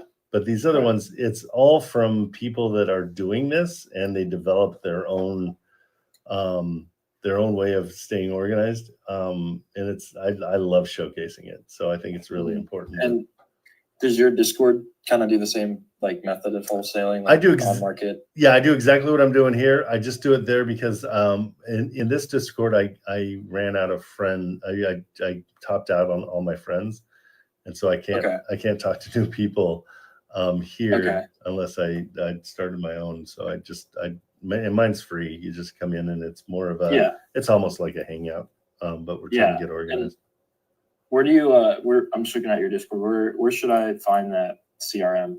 Look under softwares. Okay. And I've got one more I'm adding today because he just sent it over to me, but I think this one I'm allowed to share with you guys. Let's see. I think I can share. Oh yeah, and then you were talking with the previous person, I forget, it was like some spreadsheet. I forget what it was, but I forgot what it was on the top of my head, but you said just to DM you for you to send it. Yeah, I'll send that to you guys. It's just another way to search. Actually within that is you just heart the property, and then you can make notes and stuff it's really simple. And I can't handle things that are too complex. So like the offer oven, all that stuff gets confusing to me. Yeah, same. Especially that's kind of my issue, like with the offer oven, is that like if I'll put in a bunch of details for a property and then I'll look at another property and then I'll get lost. Oh yeah. No, and I always do the wrong calculator. Like I'm doing a seller finance and I'm on the sub 2 and I'm like, right. I want to put a fork in my eye. Yeah. And also I feel like another thing that I kind of do that I need to fix is kind of running all the numbers and then calling. Do you just call and figure out the numbers? Yeah. And the way I do it, and the thing that I'm going to send you will help a ton, is I look at properties, and this lists 15 on a page, 3 at a time. Like you can just see the property is how much the property is and what the rents are on the same page. And so I just look for 1%ers, which is the rent is 1% of the purchase price. So for example, it's going to be $100,000 place, should rent for $1,000. If you have that information and that information only, make the phone call. Okay. And it's a super easy way to just make phone calls. Because then that rapport and those pocket listings, all that other stuff is going to stem from that call you make. Well, I thought for multifamilies that doesn't cash flow, you kind of want it to be under 1%, so you can kind of pitch that. Well, yeah, when they don't cash flow, it's that whole other it's the whole other idea of saying, hey, this doesn't cash flow. In order for it to cash flow, I need to go through seller financing so I can decrease the monthly payment so I can get it to cash flow. And that's the only way you'll sell your property if it doesn't cash flow. Right. And you still offer seller finance on those ones that are still 1%ers? Oh, absolutely. It all 100% depends on what their situation is. Okay. Cool. So that's what we're looking for, is what their situation is, how we can help them. If we look at this all as us helping them, you're going to be 10 times more successful. When we're looking at it like, what's my assignment fee? It's the wrong focus. Gotcha. Make sense? Cool. Well, thank you. Yeah. Absolutely. Okay. What's going on? Man? How are you, Jacoby? I'm well, brother. Good to see you. Mike, so Trent, I have access. I connected with a realtor here in Houston. It's Houston. She operates the San Antonio, Austin area as well. Great. And she's added me to her expired listings notification. Excellent. Good. Yeah. So I get every day at 4 a.m. I get all the expired listings. My question is, and that's a gem for everybody in the audience, is connect with realtors, get added to the expired listings. Yeah, that's huge. Good. Yeah. Because there's no realty commissions, but well, I would say 3%. But so what, Trent? Can you help me like figure out the pitch for sub 2? Like, because I'm running across a few properties that have good interest rates, but what would the conversation look like at that point since it's direct to seller? Okay, so I call them mortgage acquisitions because sub 2 is a dirty word to most realtors, and it's a dirty word to us because we have to have the bank involved. So mortgage acquisition, let's call it. You want to find people that have about $40,000 in equity, but that their place that we can point out that their equity doesn't have any validity because the place needs a lot of work. That's one way to do it. Again, it's making that phone call and finding out what their motivation is going to help you decide if you're going to go mortgage acquisition, if you're going to go seller finance, if you're going to go cash. So when I do mortgage acquisitions, usually, I mean, in the cases of the ones I've purchased, one of the situations where they just wanted to get out of town so they could live with their, close to their girls that were going to college in Tennessee, and they lived in Texas, and so they were just looking to downsize and get out and go live by them, but in a smaller house because they didn't need this monster of a house anymore because the kids were out. So that was their motivation. And I talked to them and just found out they've got, they still got, a little bit on their mortgage. They had about $100,000 in equity. They weren't super concerned about it. And so I just came in and offered to take it over for 10 grand. And so I offered them $10,000 and they were thrilled, and they got the money to help them move, and they can move on and be in a smaller place. So it's all their motivation. That's the main point. Make sense? Yes, sir. So what would you say the question, like, as I'm calling the sellers, do I bring up, hey, interested in purchasing this property, I noticed that it did expire. Hey, what's going on? Like, how would you actually open the conversation up? So the opening of the conversation is, you're talking about the home. Like, I look at the pictures on Zillow, and I'm like, hey, I'm looking at this house, and it looks like, the backyard looks like a, pretty good backyard for parties or whatever. Or you want to just kind of focus on the home and then slowly find common ground with a realtor. Okay. And so like you did with the other realtor that gave you the expired listings, it's that rapport. That's the most important part. When you can find that, that's amazing. Okay. So you're saying do that with the seller. Absolutely. Same deal. Yeah. Now, what's the conversation like now after you talked about the beauty of the property? Like, how do you transition? Because we already know that they have low equity. They'll have to come out of pocket to sell. So that's why I did not sell. So what's the transition? So I don't ever tell somebody their property is beautiful. I try to poo-poo it a little bit. So what I would do is I would say, hey, it looks like you've got a pretty hefty mortgage. if I were to come over and take over that mortgage and relieve you of that debt each month, would that be something that would help you guys out? Because again, money's not always the motivator. And so that's why we've got to find out what the motivator is. Okay. Make sense? Okay.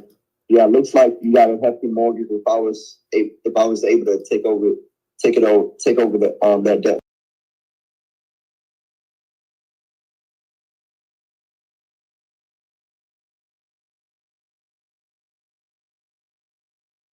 Yeah.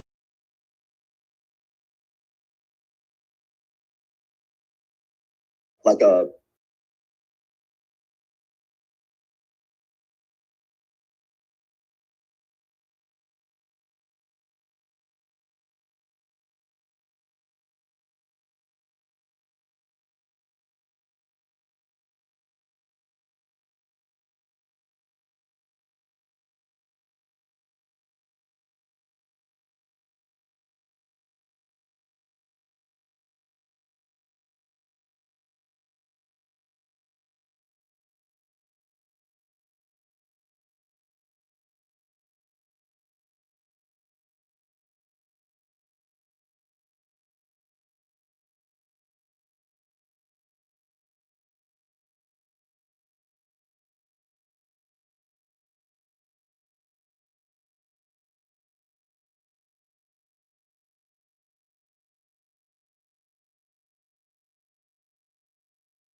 Here we go. We're going back live.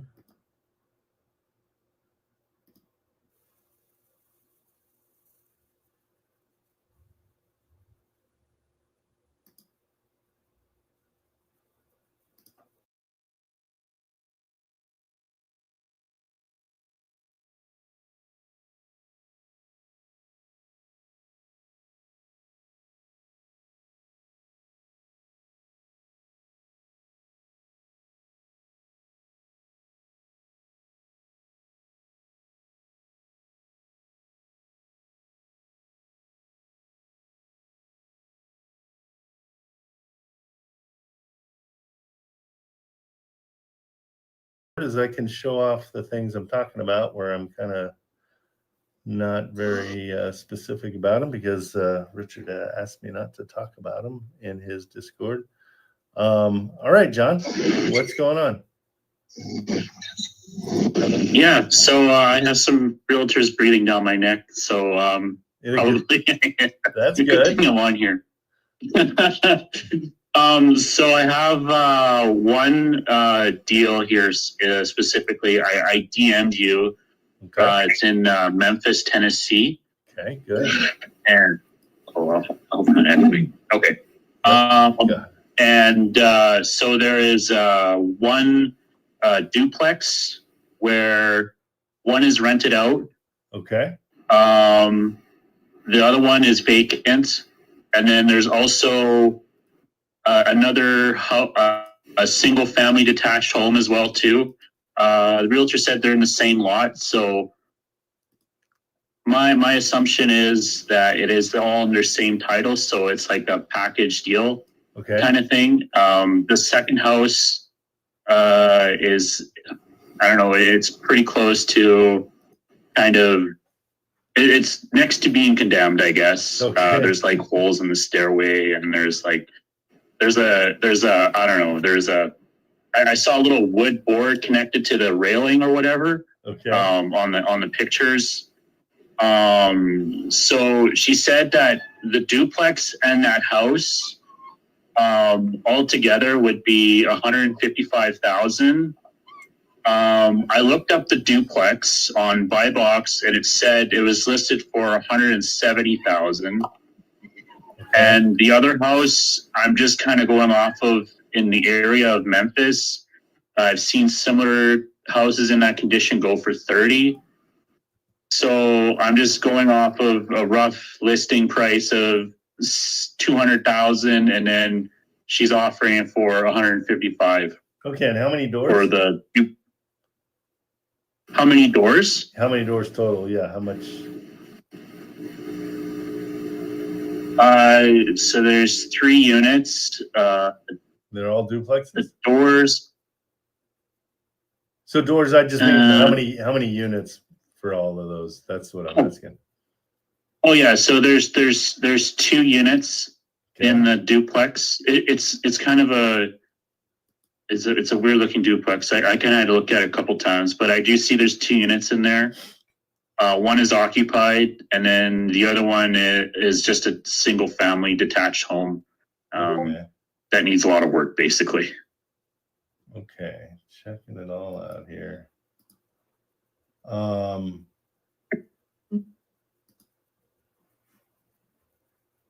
Yeah, it's interesting. It's hard to pull up.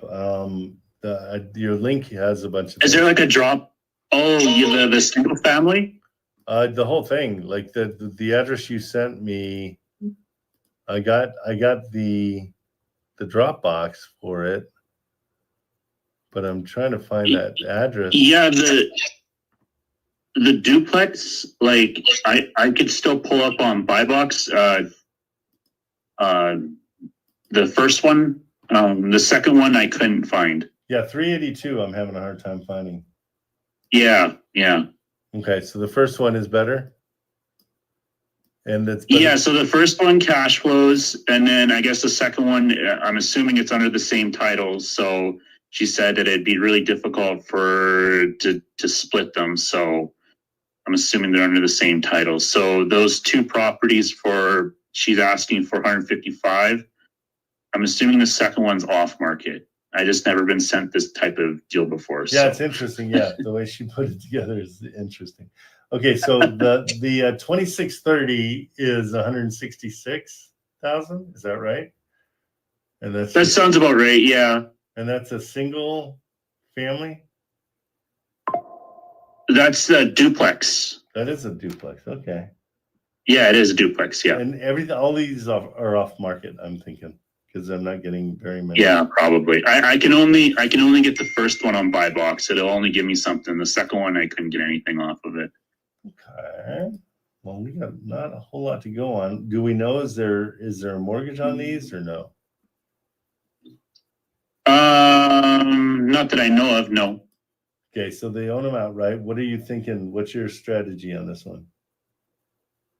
Well, I was just kind of going off of, rounding it up to both of those properties listed would be roughly around 200,000. And I was just going off of just a cookie cutter kind of thing of offering a cash deal of maybe 140,000. So it'd be 15,000 under their asking price. Now, are you? And then I don't know. Are you considering all the amount of? There's a ton of work. Yeah, I guess that's another issue I have with my calculation too. So I do it simply. How much? I go really simple. I go 50% of what they're asking. I don't mess around. Okay. I just go super low. But also, I want to. Okay. I mean, it's hard to see. These pictures aren't the greatest, and so it's kind of hard to tell if how much work. These seem to need a lot of work. So yeah. So what's the offer price you were going with? So this is just the cookie cutter thing because I have just no idea how much everything would cost. But basically, I have it for listing for 200,000, and 70% of that would be 140,000. I haven't sent her anything yet. I just said I'll just look at it, see what I can do with my lender to get me pre-approved for. Yeah, just say you're pre-approved for 80. That's what I would offer on this. 80. Okay. Because I think even is there a possibility I could do seller finance? Yeah, if it's paid off, absolutely. And so at that point, then you offer their offer price, which was how much? I'm sorry, it was 155 for both properties. So offer 160 with seller financing. And so do we know what the rents are? The market rent in the area is about 850. So 850 per unit, and we're talking 3 units, am I right? Like there's a duplex and then 3 units, yes. Okay. At 850? That would be like the lowest. You could probably charge 1,000. I like 850. Let's go for the lowest. Okay. So we're 850. We're at 2,500 for everything. So I would offer, as a payment to the seller on seller financing, a quarter of that price. So 625 is what I would offer them per month, as a payment. Okay. That way you're sure it's going to. You've got way more chance that it's going to cash flow for you. Okay. Okay. 625 per month. Yeah. Okay. And then you said do a cash offer of 80,000, you said? A cash offer of 160. Oh no, I'm sorry. Yeah, the cash offer would be 80. 80. Okay. And then say to incentivize you to take a set of payments, I could offer 160 if you're willing to take a set of payments. And those payments would look like this. It would be $625 a month. But also I would give you $8,000 as a down payment. That's 5%. 8,000? Yeah, that's 5% of the purchase price. Don't tell them that's 5% of the purchase price because that'll turn them off. But definitely say, and I could offer, $8,000. That would be, and then I would pay you $625 for the next 10 years, $625 every month for the next 10 years. And then at the end of that 10 years, I would balloon out the balance and pay you the balance all in one lump sum. Okay, how did you figure out the 10-year balloon? I always want 10 years. Like the longer the better. So I started 10 years. I if you twist my arm, I'll go down to 7, but I really want to, Okay. I want a long balloon. Okay. Oh, so this is just basically like kind of a starting. So you start off with this, and then you Exactly. kind of go from there, see what So, and if you want to adjust anything, adjust the purchase price. If they say, no, we can't do that, say, well, what do you think about 170? Okay. Okay. Because Okay. the purchase price doesn't matter as much as the payment per month. Because that payment per month, if we keep that low, then we can cash flow positive. And just tell them that the only way this cash flow is positive is through a seller finance terms. Okay. Okay. So that low cash offer kind of gets them sad. And so you're okay making them a little bit sad because you're going to come in with 160, which is more than what they're asking. Sounds good. Maybe I'll have to practice that in the mirror a couple times before I make a phone call. All right. Okay. Thank you. Okay, buddy. Thank you, Trent. See ya. Okay. See ya. All right. These pistachios chips. What?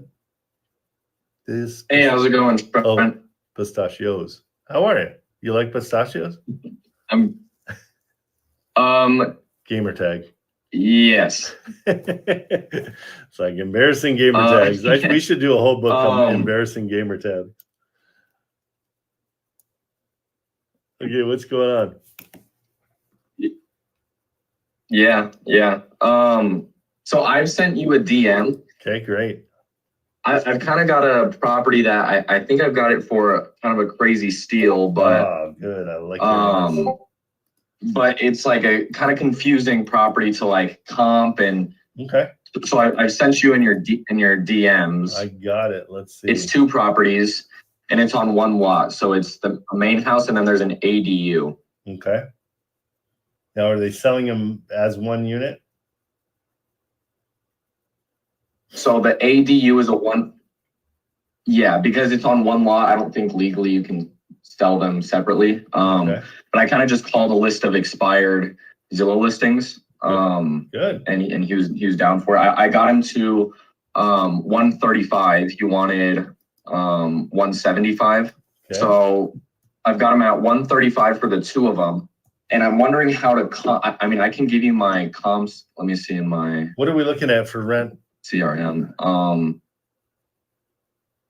So rents total is right now is $1,650, but all remodeled, you could market rent is between 26 and 29. Okay, and I never. So we always go with what we're getting now. Okay, so 1,600. Okay, then 1,650 would be your number. Okay, and I'll do 1,600 just to. And then let me send you. This is just in my. And then that's just the comps that I did. I just don't know how to comp an ADU since you can't sell it separately. No need. I mean, it's like do I comp it as a? Just consider it a duplex. So I comp it all together. Yeah. So it's more just like it's a 1 bed, 1 bath, and a 3 bed, 1 bath. Yeah. So we're just doing it as a duplex. They're 2 units on the same property. Now, do they own this outright? Okay. I think they own very, very little. Okay. He bought it in like 1999. Okay. Something's weird. I think 90,000. Okay. Any rehab, you think? So I have rehab is about 70 grand. I put 80 just to be safe. Okay. And I have pictures if you want to see that. No, I trust you. So that's a lot of rehab. Okay. So you want that offer price to be less? Yeah. Way less. Than what my because add 80 and 135 and tell me what you get. Right? Yeah. So that's over there asking. So I was kind of going it. Yeah, I was kind of hitting it from the angle of they can rehab it and then sell it at the ARV. Yeah, I mean that's one way of doing things, but there's a lot of what ifs in rehabbing things, and that's why I'm very reluctant to do rehabs. But yeah, I'm just trying to see. For some reason, my calculator's not really doing what I want it to do. So have you pivoted at all to seller finance? He's not interested in seller finance. Okay. Yeah, I would just he kind of wants to just I'd go get it out. Way lower on your asking price. Like okay. Even if I was hitting it from the angle of what they can sell it for, not what they can rent it for. No, the rents are what's most important, is because we want it to cash flow if we can. But yeah, I would go, golly, I'd go way lower. I wish I could see more pictures. You're saying 80 grand is what it needs, huh? So it's pretty hammered. No, not at all. So I took that number from Maximilian Deer. I had calculations at like 40,000. He said 70,000. I mean, here, let me shoot you this message here, Discord. Because I had it way lower than what he did, but I mean, he's the expert, so. Right, sure.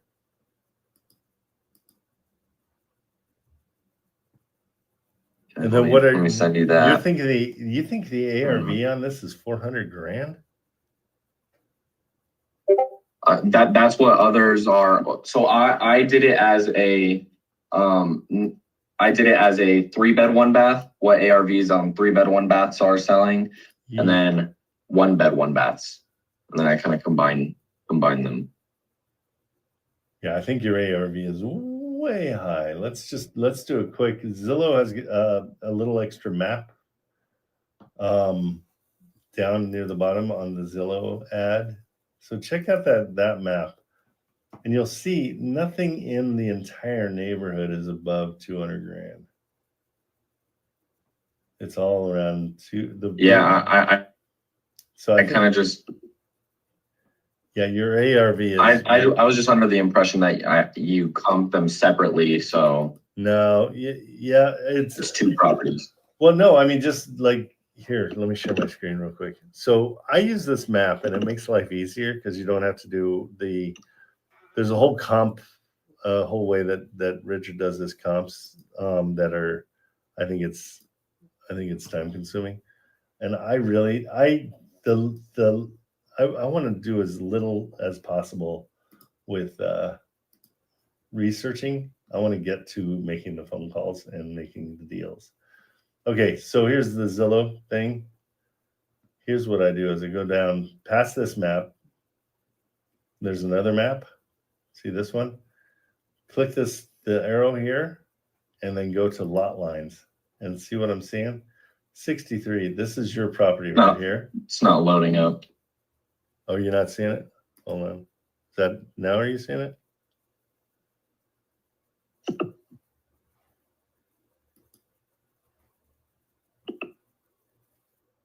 Your screen isn't loading up. It didn't load up? Okay. Well, shoot. So let me just bag it then. If you go into the Zillow listings, okay, for your property, and roll down almost to the very end, there's a little map called neighborhood. Do you see that one? Yeah. So click on the upper right corner and expand it, and then click to lot lines that's next to satellite. And see, these are all the Zestimates. And again, Zestimates are not real, but they're a good idea of what it is. Yeah. There's nothing in here for $400,000. This neighborhood does not support a $400,000. Yeah. I was thinking just because all of those houses don't have an ADU. Doesn't matter. That doesn't make it, that doesn't help it. And yeah, they do. Like, look over, I mean, I see roofs, I see 2 roofs on a lot of these. Even the one that's 175 is huge. Okay. You know what I mean? It's one of those things where we got to be realistic a little bit. It is definitely your ARV is way high in my opinion. Okay. Yeah, I kind of just took it from a batch leads, what's sold in half-mile radius. Yeah. I just don't believe it. Even looking at it, and I know Pueblo's not a, it's not Beverly Hills. Right. I just wouldn't pay anywhere near 400 grand for something like that. Okay. So figure. What do you think realistically? I mean, I just didn't know how to calculate my ADU. What do you think realistically the ARV here is probably in the 200s and maybe 205.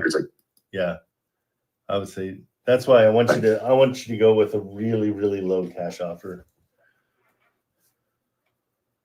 Okay. Because again, we've got to sell this afterwards, and we can't sell that. This would not sell. Right. Okay. Especially if it needs that much work as well. Okay. Makes sense? Yeah. Well, I see what I see even messages I sent you. your comps are 300, 290, 290. There's nothing in the 400 range. And I know you did it separately, but yeah. Yeah, I just separated. Yeah. Yeah. No, I get it. Yeah. Again, you want to make the property look as bad as possible. You don't want to make it look as good as possible, because you've got to sell it to somebody else. And so the ADUs sometimes are just a bonus. Okay. They don't even really figure in. So when I'm comping it, do I do it as, so it's a 3-bed, 1-bath and a 1-bed, 1-bath. Do I do it as a 4-bed, 2-bath? Yeah, you can. That's fine. My comp should be based on. But I mean, that's fine. I think that's fair. Again, if this was like some really sweet looking place, but that ADU is tiny. I mean, do they even say, is it like 500 square feet? No, it's the ADU is it's like 1,200 square feet, I think. I don't know. Oh, ADU is 1130. Really? Okay. Yeah, it doesn't look that big. Yeah, the main is 1574. Yeah, but I mean, you look at the difference between the two just in the picture. I think I don't think that's true. I think it's about 600 square feet. Okay. Do you see what I'm saying? I'll check in with him and see if I can. Yeah, just looking at, again, go low, go as low as you possibly can, because it does need a lot of rehab. And so, yeah, just do a low cash offer and then pivot to seller finance if you can. Okay, sounds good. Okay, I appreciate it. Hey, really good research, but I want you. I want you on the phone. Stop doing so much research.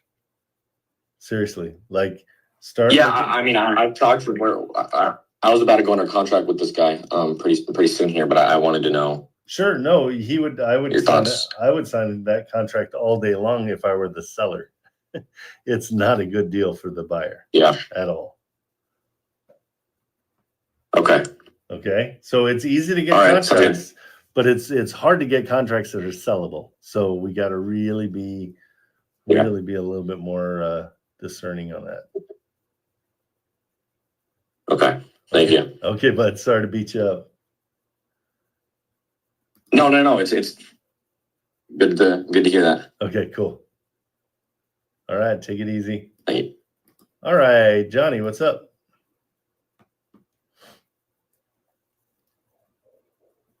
Hey, Trent. Hey, what's going on?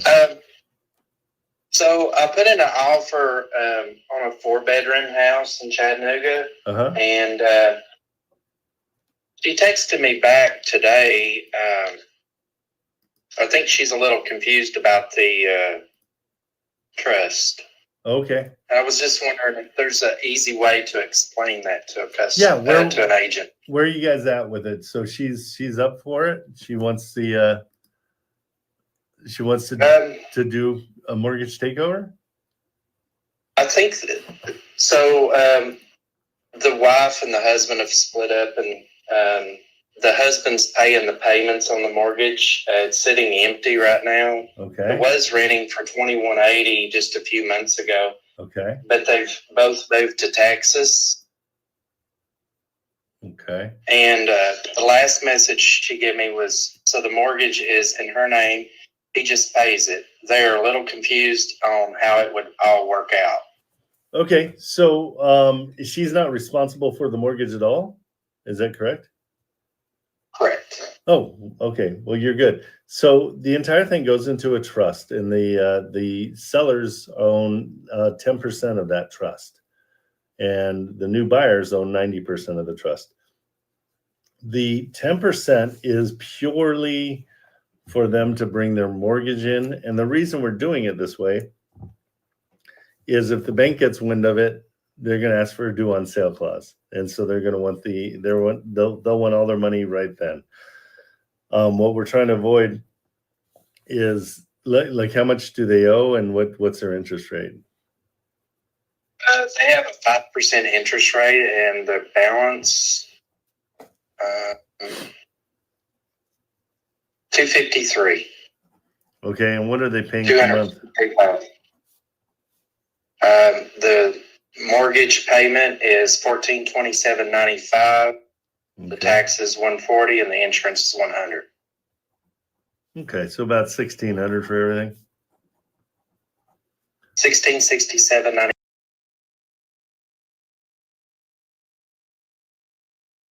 In round. So they have how much in equity, do you think? They have about $16,000 in equity, but I just told the realtor that that's nothing. They've got too much in the house. Yeah, so I said this is about the only thing that I can do for them at this time. And they're really wanting to move the property. So I even offered. I sent you a copy of the email that I sent the agent, Sarah. Let me check it out.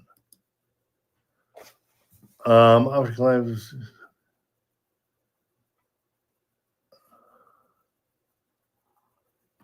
Great. You did great on that first paragraph. The subject to, you got rid of it.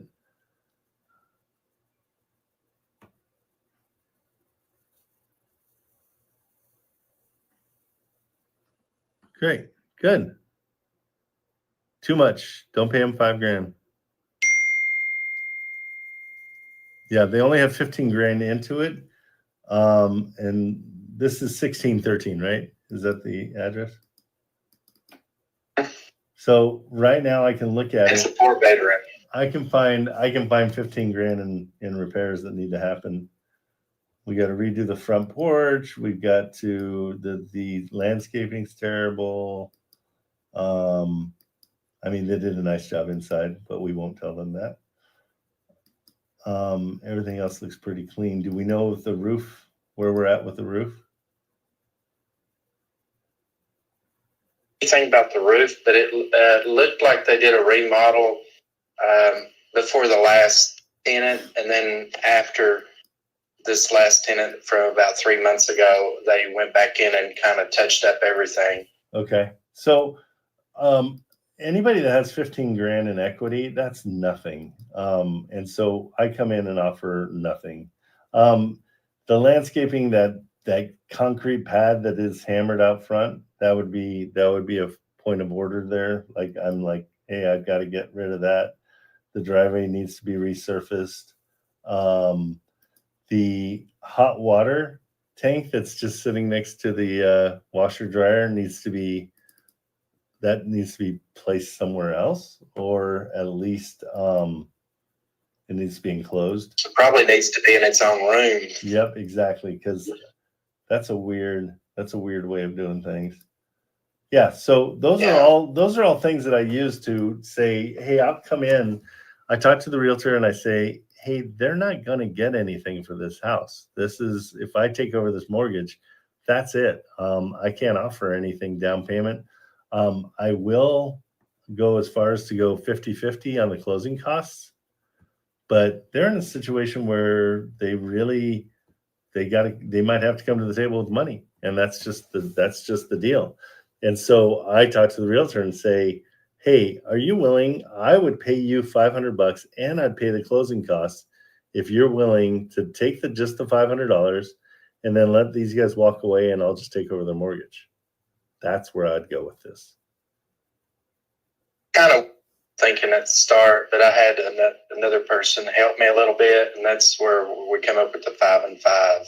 Yeah, it's too much because they again, you want that little tiny bit of equity to be an incentive for somebody to buy it. So the buyer, yes. Yeah, so if the buyer comes in and pays, an assignment fee of $1,000 and they get $7,000 or $8,000 in equity, that's kind of a no-brainer for most people. They're like, okay, great, at least I'm ahead. Tough sell, to be honest, even at that zero, it's still a tough sell. I like ones where there's, $50,000, $60,000, $70,000 in equity and I get it for zero. Yeah. Another question on the wholesale atlas. Can we use that email template to send to the? Absolutely. Yeah, no, and it's good. Yeah, just copy and paste it. I don't know. Does it come over in that font? I would change the font. It changed. It's different. Okay, good. That was through the buy box. Okay, yeah. So yeah, definitely in Wholesale Atlas. I mean, absolutely, you can use that all day long. And also they've got. It's very clean on Wholesale Atlas. Bro, I love it so much. I mean, I'm a simple person, and I need everything laid out for me. I need it to be completely simple. But yeah, that email. Just generate it and then just copy it. There's even a copy up in the top right-hand corner, and then send it over. And do we submit it into that? So here's the beauty. I can JV with you because I'm in here now. And my JV, the way I do my JVs is I do 30% for the student, 30% for me, and 40% for whoever finds the buyer. Because I really want to incentivize you guys to start finding buyers. And I'll give you the tool for doing it. And I'll put that in the, so Atlas, Wholesale Atlas also has the Atlas, which is kind of an eBay for wholesale deals. So you can put your deals into this. They don't charge you for it. It's, they're just good people. I mean, this is the Atlas. I have not, my girls put stuff in there all the time. I haven't done it myself, so I don't know how to do it, but you can share your property in there and get it in front of buyers. They're also working on getting a list of retail buyers, which is ridiculous. And so, yeah, keep an eye on Wholesale Atlas and the Atlas because they're good now. They're really good now, but they're going to be even better.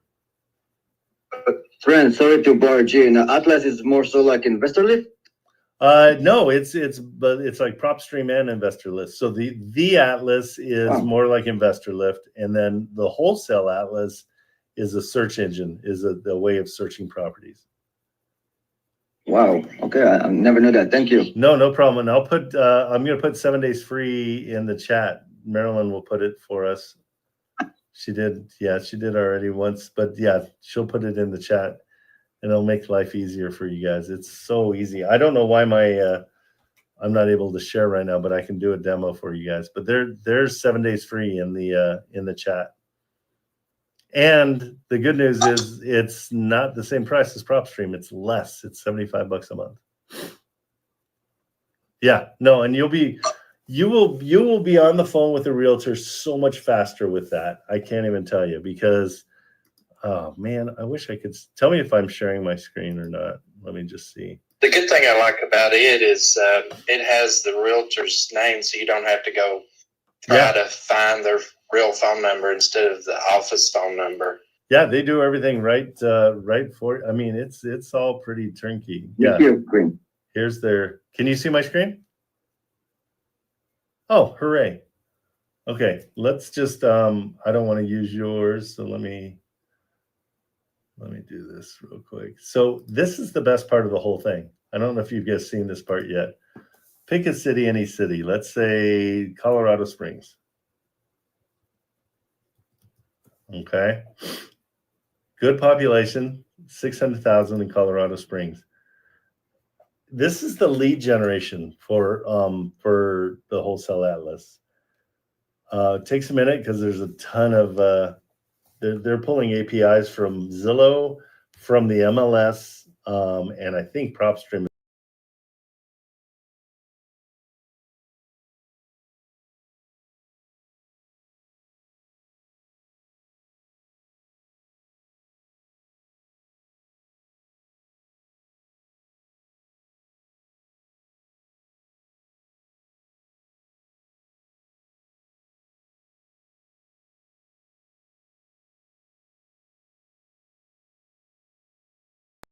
And so now I'm looking at 3 properties at a time, and I can do my 1% deal.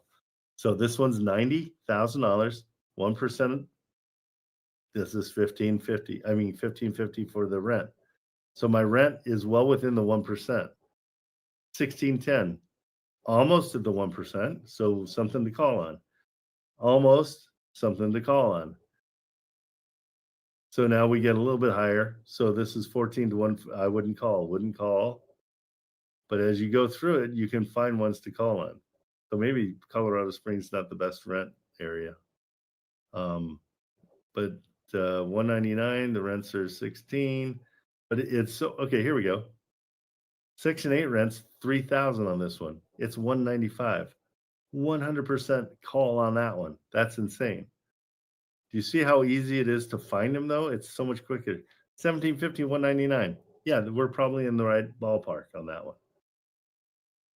So that was the first list, and you got about 8 of them that were worth calling.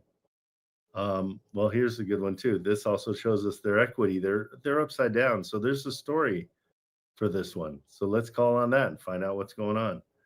1640, these aren't that great. 15, 16, these are all in the 200,000s. But see how much faster I'm going through these to see. Okay, here's a good one. 2,200, 219. They've got about $60,000 or 60% equity, but their rate's $399. Definitely one to call on. It just makes it faster and easier to get on the phone. And I really want you guys to get on the phone. That's the most important thing to me.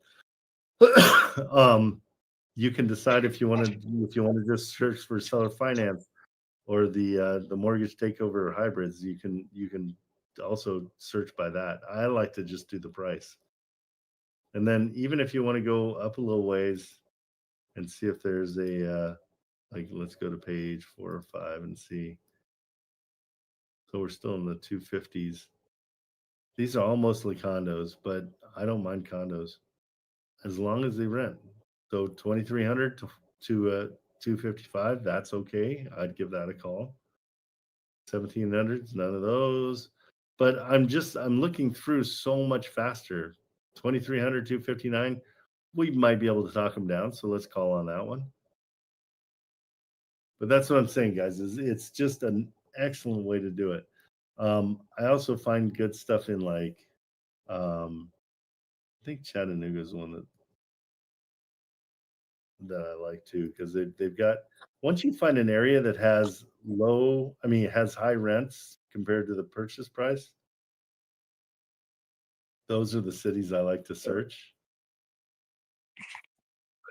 But here, I mean, you're getting 1,450. This one's hammered. It's terrible. We wouldn't even waste our time calling on it. But it's so much better. I can move on to things so quick. 120, 1,150. Nope, no thanks. This one's close, but it's kind of hammered. So, we can kind of get a better idea really quickly on where we can find deals. Here's one. So it looks nice inside. We already see that 145, 1,700 that you call on. Okay. It's that simple. And so I really want you guys to take advantage of it because it's great. I'm really happy with it. Okay, Johnny, did I get all your answers? Thank you so much. All right, buddy. Okay, and then Neeson, did we get all yours? No, Trent, no, actually, I have What a can I? property, talking to this real estate agent named Cindy, I think about a month ago, whatever. I had a partner, obviously we offered her solar finance. Partner made a mistake, didn't notice there was a mortgage on it. She came back, yeah, she came back with a reply. Obviously there's a mortgage, we cannot do solar finance. Would you be able to do a cash offer?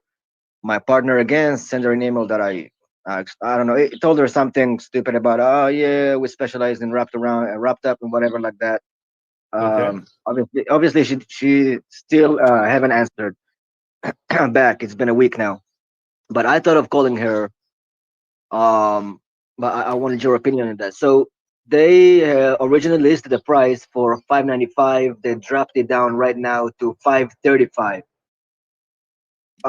It's a 6-unit building. Okay, what's the rents? 5,500 gross. Okay, good. The thing is, they owe around 225, maybe 250, somewhere around that.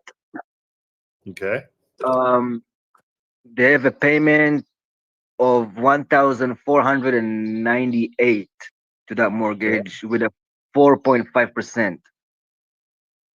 Okay. Now, as far as the hybrid deal, I really don't know how to do it. I was thinking maybe if we could maybe offer them to take over that 250 portion and give them maybe another 200,000 cash. Would that be like would that be like a good because what I did is I did like if I offer them 350 cash, for example, my cash on cash return compared to the would be like 7%, which is not good for what I saw, for what I did. Yeah. So in order for me to actually get at least 15% with cash, I need to offer them 150,000, which is obviously not gonna work out. So I just wanted your opinion, because I do really wanna get it done. They are very motivated. The story with them, they are brother and sister, and they have received an inheritance of around, I think, 12 to 15 properties, all of them multifamily, and they want to sell all of them one by one. Okay. And so the motivation is there. I just don't know how to really go about this first property that I contacted her on. Send me the address. Let me look at it. Yes, it's. Do I mind if I send it to you? Yeah, of course. DM it. So here's the deal with something like this where it's an inheritance. Keep in mind, try to get in the head of the people that got this. So yeah, they got a property that's really cool, but they also got a mortgage. Okay, and so sometimes they're like, "Well, I don't have money for this mortgage," and so that's a motivation right there. So it's not always making money; it's also not losing money is a big thing. You know what I mean? Yes. I just sent it to you. The property is in Laredo. Okay. Yeah, and with these kind of things, I love to sit down with them and say, "Hey, let me take care of everything for you." There's going to be some stinkers in there, and there's going to be some really good things. But if we can do them all at once, we can probably get things taken care of quicker. Yeah, it's a nice building. So it's all brick. Now I played a little bit with an hybrid offer. Okay. Like I said, I really don't know. I just played with it a little bit, you know. So I did, for example, hybrid. Instead of 535, I did 560 with 45 down, 1,000 a month. With 7 years balloon. Go 10 if you can. 10 years. Okay, I can start with 10 years and maybe drop low to maybe 8 at maximum, right? What's the rent? He's talking to him. 5,500 on all of them. Yeah, but I've been working on it, going over it, all the microphones on, and what should go on. Hey, Andrew, I can hear you. You're good. Just mute if you would. Okay. No worries. Okay, so do we know what they owe and what the payment is that they have to pay for the Yes, mortgage? I have it right here in front of me. They owe 257,894, and their payment is 1,498 with a 4% and 4.52%. Okay, so yeah, this is gonna be a tough one because of like what we'd have to do is, yeah, they've got middle equity, which is tough because they've got a lot of equity in this, and so that's where it gets a little tougher. Their motivation is excellent. Like they're in a really good spot motivation wise. You're for sure. I really think I was gonna say that's where their creativity comes in right now, huh? 100%. So what we got to figure out, because if we were to do just a seller finance on this, let me just see at 2,000. Let me see. Yeah, this might work. So let's go to, and that's the beauty in Wholesale Atlas, you can do a hybrid. So with the offer price of 535, you know what? It's not going to let me because it doesn't see its program doesn't see the what was the amount of the loan? 275, and they owe 255. I'll tell you right now. Give me just 1 second, please. Yep.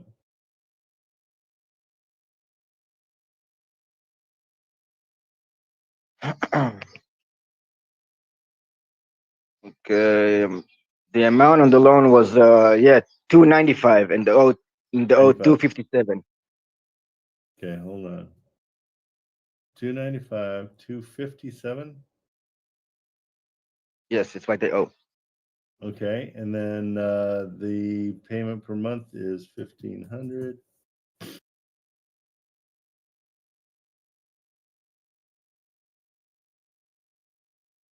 And then payments to seller, we're gonna go 1,000.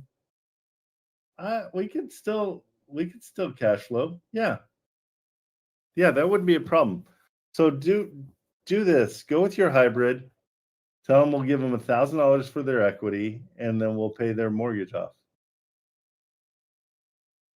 Okay, so if I, for example, I would like to call. I can call right now. So if I would call, obviously, you know, how I'm so sorry. How would I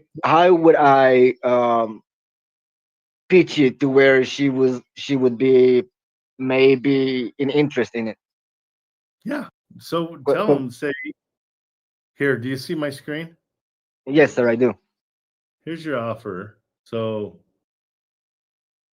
we're going to offer 535 with a down payment of $2,677.50. This is correct, right? 5,500 for the rent. Yes, sir. Okay, so the amount of their loan is 295, but they've got a balance of 257.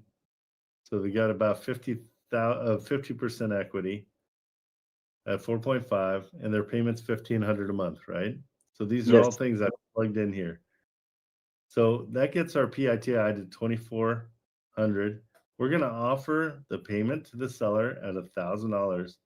That allows us to cash flow $982 a month. Okay. Okay. And that's with a $10,000 assignment fee.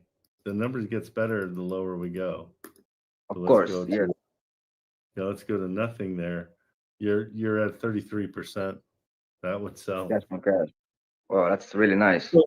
What's more important about this than anything is that they've got other properties. And so if you can be the guy that comes in and solves their problem, then you've got everything else. They're going to give you all their other properties. That's exactly what I'm planning to do. Because my partner that I had up until a few weeks ago, he just threw the towel in and told me, "Look, I've got a lot going on.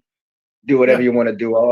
So I was like, you know what, I'm gonna go in and fix it myself then. So Good, perfect. Do you have a JV agreement with him?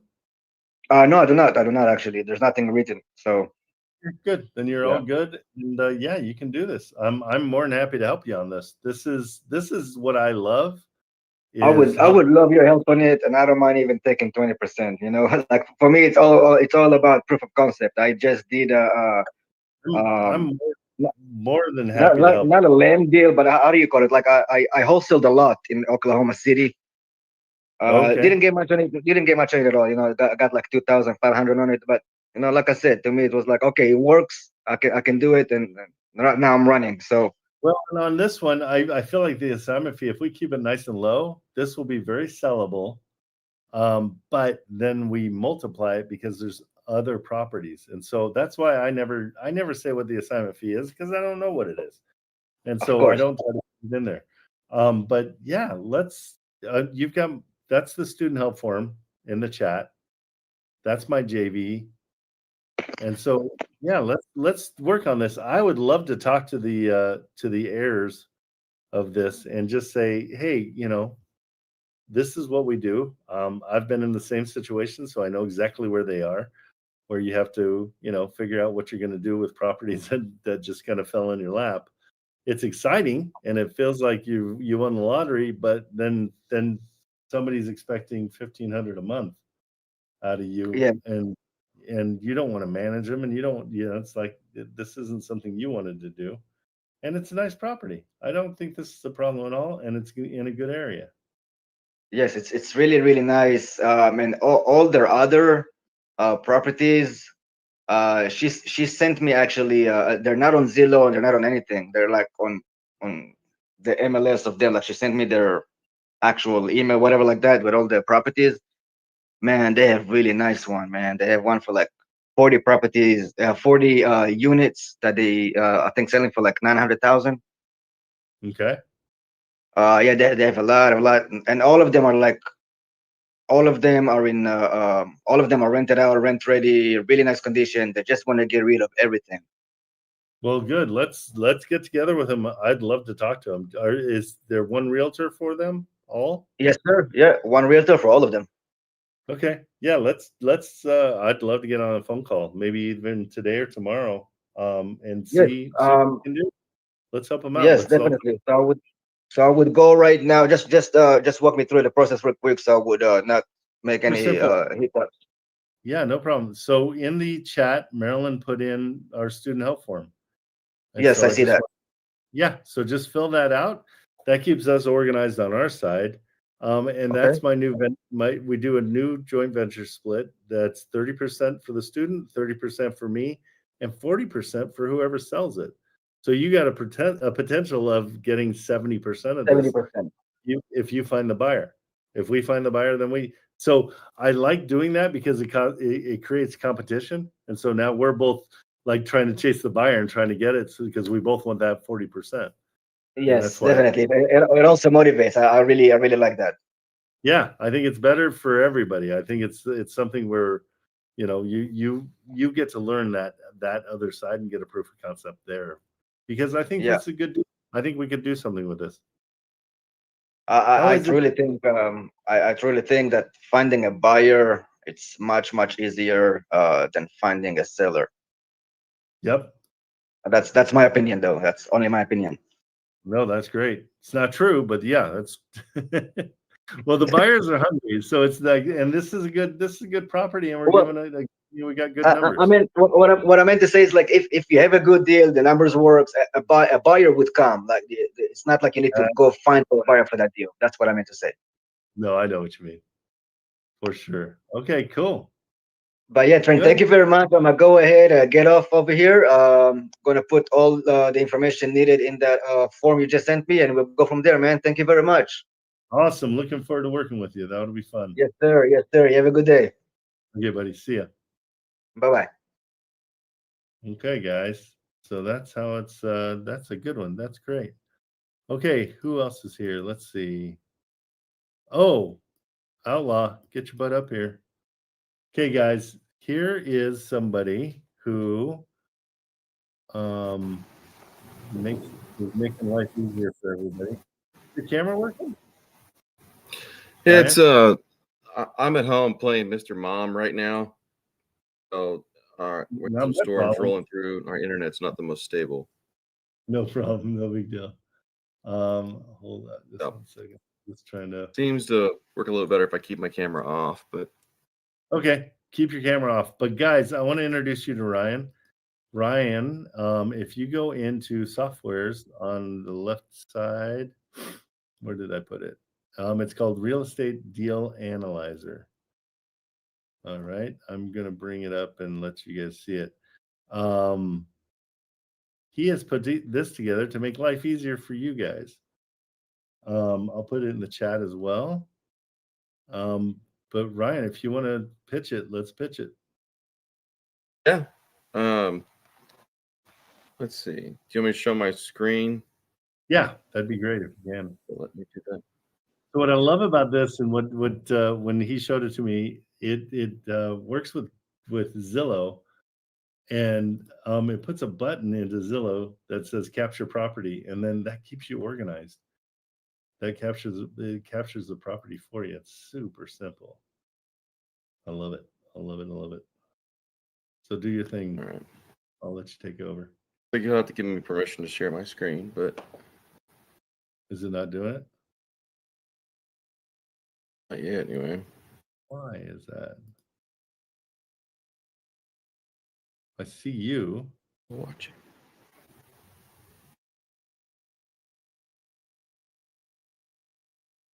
Yeah, share your screen option over here is out for me. Okay. Well, I put it in the chat, so at least like give it just an audio walkthrough of what it's like. Let me see if I can. Let me see if I can pull it up on my side too. Hang on. Yeah. Well, just in case it doesn't, let's pull this up. So, summarize it really quickly. What Estate Deal Analyzer does is puts a button on the Zillow page that says capture property. And when you click that button, it captures all of the information or the information that's pertinent off of that page and then puts it into an analyzer.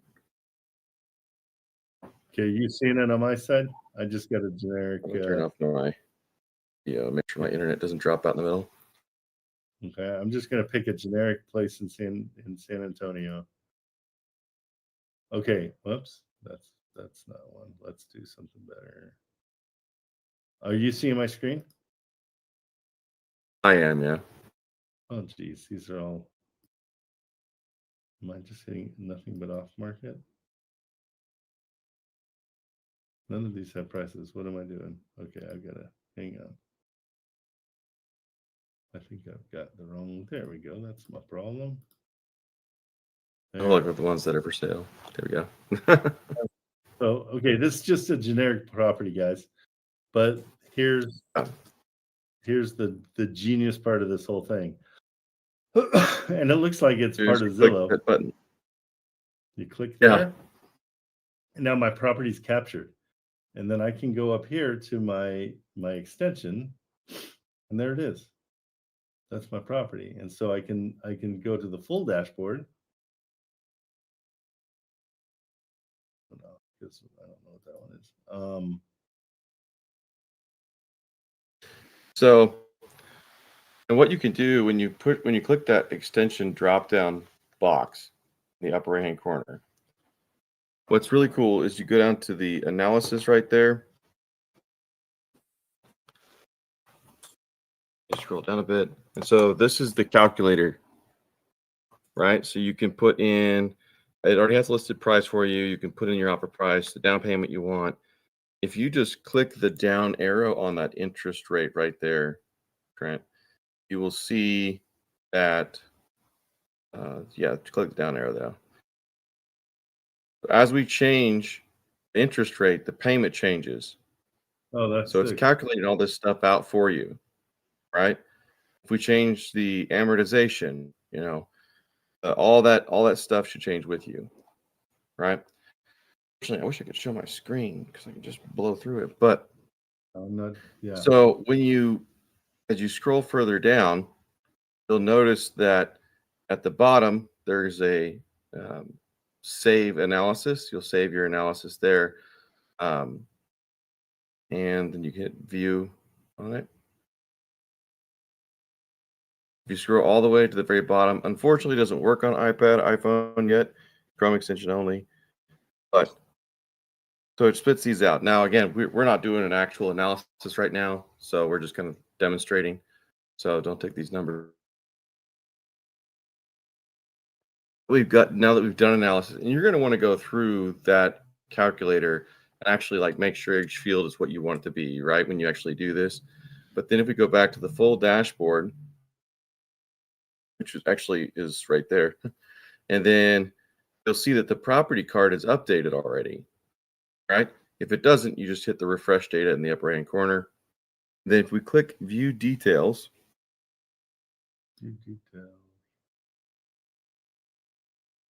so here, right down there, you can see where we can like, says phone call. If we click on that, you can actually say, put in notes of like what you've been doing, what you're going to do. You can actually put in a follow-up. So will the drop down let you pick follow-up? Okay.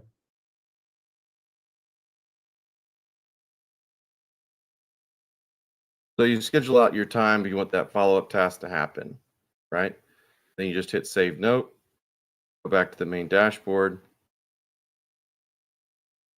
There's all your follow-up tasks for all your properties. So when you go to the full dashboard for the day, at the very top, first thing you see is all your tasks. If you have 20 different tasks, you don't want to scroll through all these. You just click view property. It'll bring your property up. So you don't have to scroll through everything. All that good jazz. One of the newest features that's coming, that's started, it's here. You can generate an offer letter. It's not the prettiest thing in the world just yet, but in coming updates will. So as you can see, like you can choose what your price is that you're offering. Oops. You're good. Sorry about that. So you fill out this form, and again, you're going to want to take your time to go through it. Like the inspection period should probably be 30 days, right? Things like that. You'll want to type in exactly what you want to say, or you can use the pre-populated information there. And Hey, at the bottom, you should be able to just inspection period. Can we have that as business days? I could probably get that changed in the next update. Yeah, let's do that. Just make sure it's business days. Yeah. Let me make a note real quick. Yeah, no problem. That will be really good because then that. Okay. So letter. Here we go.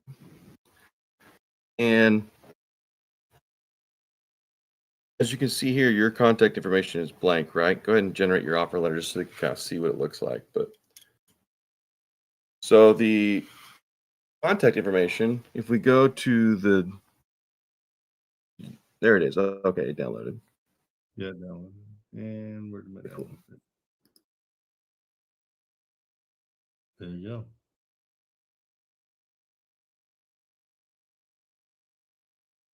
So as you can see, the contact information is blank. So if you do the drop down for the extension, go to settings right there. So this is part I like a lot, right? You can fill in your contact information. It'll put it in on the PDF stuff we generate.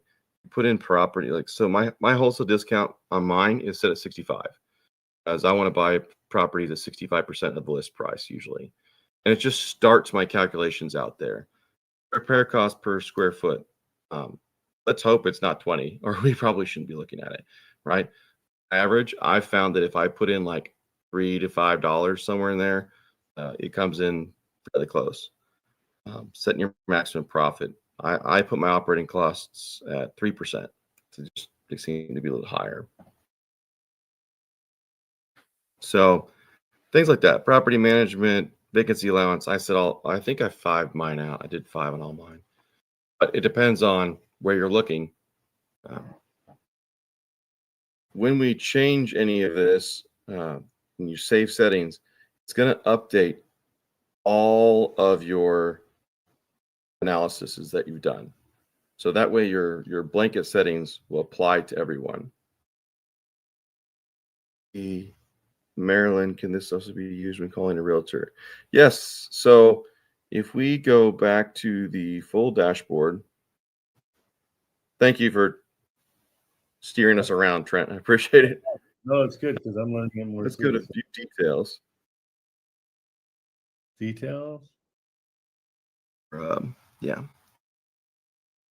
So if you scroll down towards the bottom, you'll notice that as you call the realtor there, what is it? Samantha Carter phone number.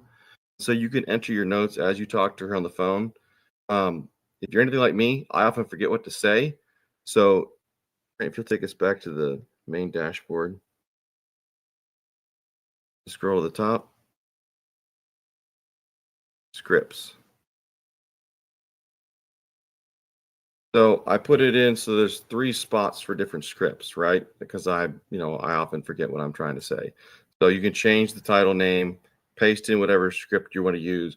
Brett and I both recommend that you use bullet points. Don't actually use a word-for-word script, please. And then, oh, good, I'm glad you're back, baby.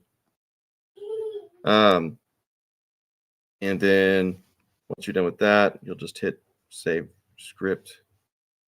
Whenever you're done. We'll go back to view details and go to the bottom, and our scripts are right there. So while we're talking to just select your script, yeah. While you're talking to the realtor, you have your bullet points that you want to cover in your scripts. Nice. So, and there's more. Like, so for instance, if we scroll down to the bottom again, there's a bunch of different options there. The rent estimate on Zestimate isn't bad, but I like to check Rentcast. So we'll open it up. There's the property already. Oh. Looks like the rent on it's actually $1,440. And so that's what I would go back and enter into my analysis, just to make super sure, right? One of the things that I like the most about this is when I'm just doing something on the internet, doing whatever it is I'm doing, and a realtor calls me back.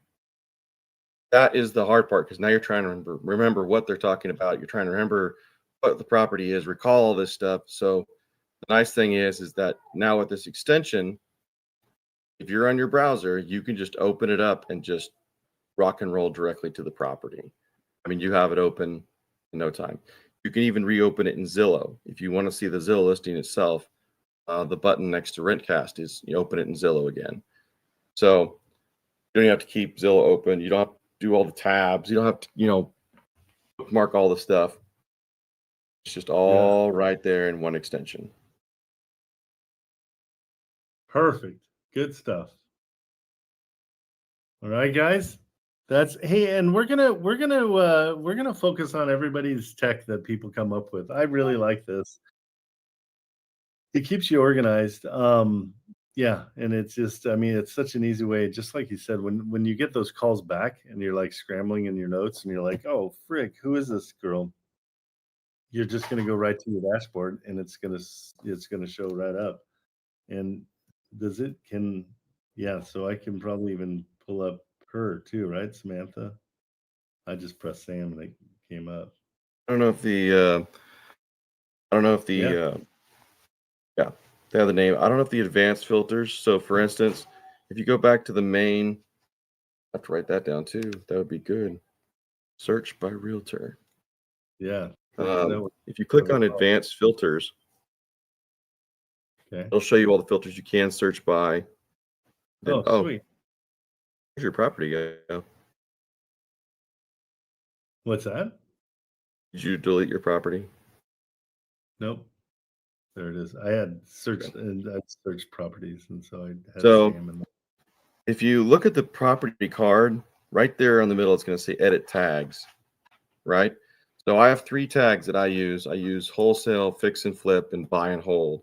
So when I find a property that I think is something that I want to wholesale, I want to wholesale it to someone who wants to fix and flip it. So I'll add those tags.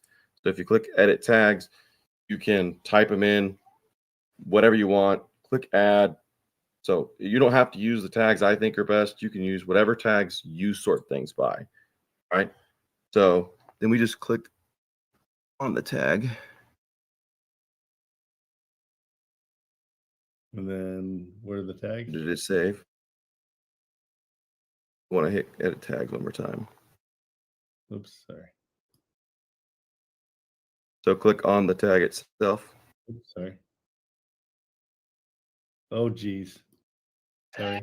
Hi, Carolyn. Just click on the tag itself. Hi, this is There you Phil. go. I am looking at one of your properties you have here in Jacksonville, Florida, 4511 And you just hit the model. fly tag there at the bottom right. Okay, so I just wanted to call and see if I So could now get it has some the tag on there. information, see what the rundown And is of the so property. what you can do is you And can sort by looking at all that property, types, I and don't see that there. there's any mortgage or anything on the property. So I was kind of wondering of what exactly Right at the top there, all tags on the right. And it's right next to the left to the, yeah. But when I have a buyer, if I have someone who I know is traditionally a buy and hold buyer, and what I'll do is I'll sort out all my tags by buy and hold, or buy and hold, or fix and flip, whichever one they were. That lets me, that's why I don't sort through all my different properties. If I just have a fix and flip guy in front of me, then I'm going to sort all the fix and flips, and then I can start showing them those. Nice. Okay, perfect. Hey guys, I mean, these are the kind of tech things that really make your life easy. And so, I mean, even just from the very simplest part of the whole thing, which is this capture property, it just makes life so much easier once you've got a property captured. Then you can go back to it and you don't have to wonder, like, well, where did I put that thing? Super great, Ryan. Thank you. Absolutely. This is a tool that I use and needed. So it was fairly, And guys, like I just say, so easy you, to build. The process was if good. you use the code TKO, you're going to get $10 off every month, not just the $10 off the first month. So, and then tell us what, when they click on this, what are they going to be seeing? Yeah, so you're gonna see, you'll see the extension download. You can download it. It's just like any other extension. You'll download it. You'll want to pin it. And first thing you'll see if you try to use the extension is it'll pop up saying, "Hey, this is premium. You need to have a subscription." You can either get a 7-day free trial because everybody wants to try it out before you buy it. I do. So there's a 7-day free trial. Just pop your email in, try it for 7 days. And then after that, then you can go ahead and upgrade to subscription.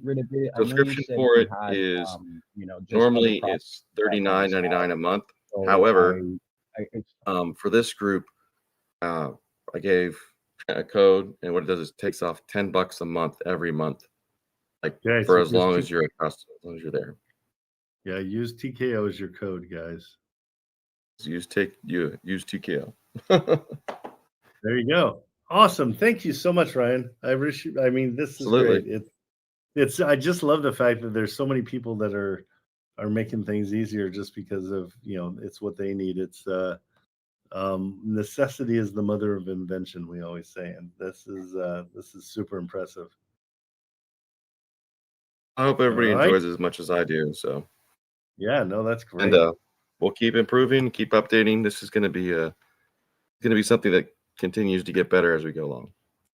Okay, and those updates are all free, right? If you have the subscription, the updates will come along for free. So okay, so someone was asking a question.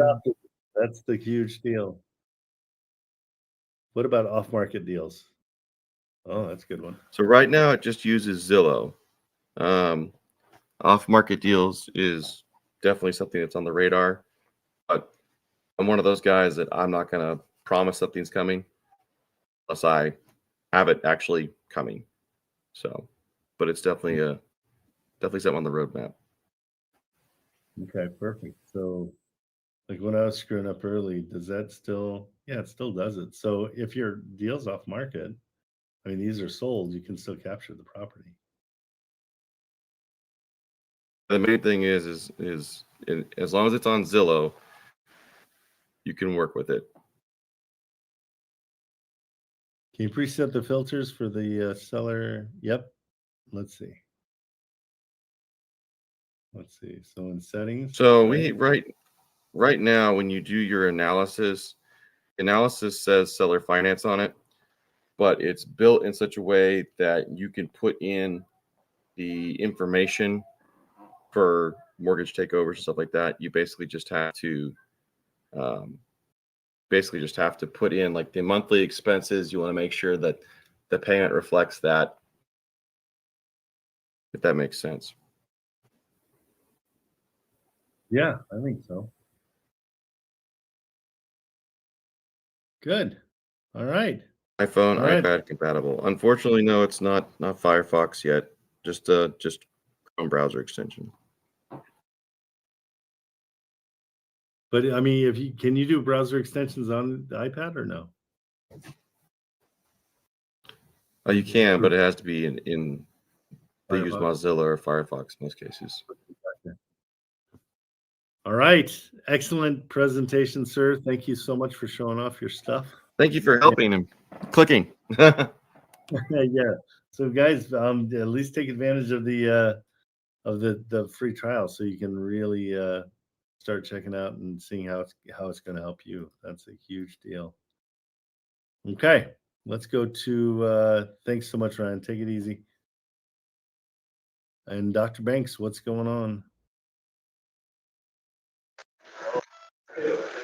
Yeah, I had a meeting on Friday with a developer on 10 properties. Oh, wow. All on the same lot.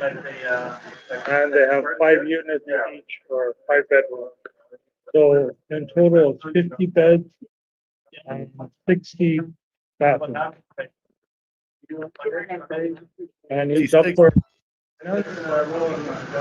So he does have a loan on it, but it's not commercial. Okay. On that. He wasn't. Down was okay with that as well. I'm gonna have you do the opposite I tell everybody else, but go down to the noise suppression. See if you can click that and turn it on. Yep.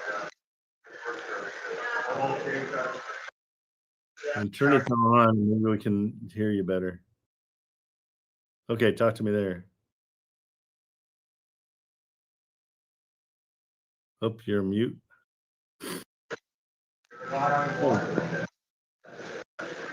Are you able to do something on the settings here? You can't on my side, but you should be able to if you go to that and then just turn on those. Yeah, I went to that one. I turned it all the way to Chris.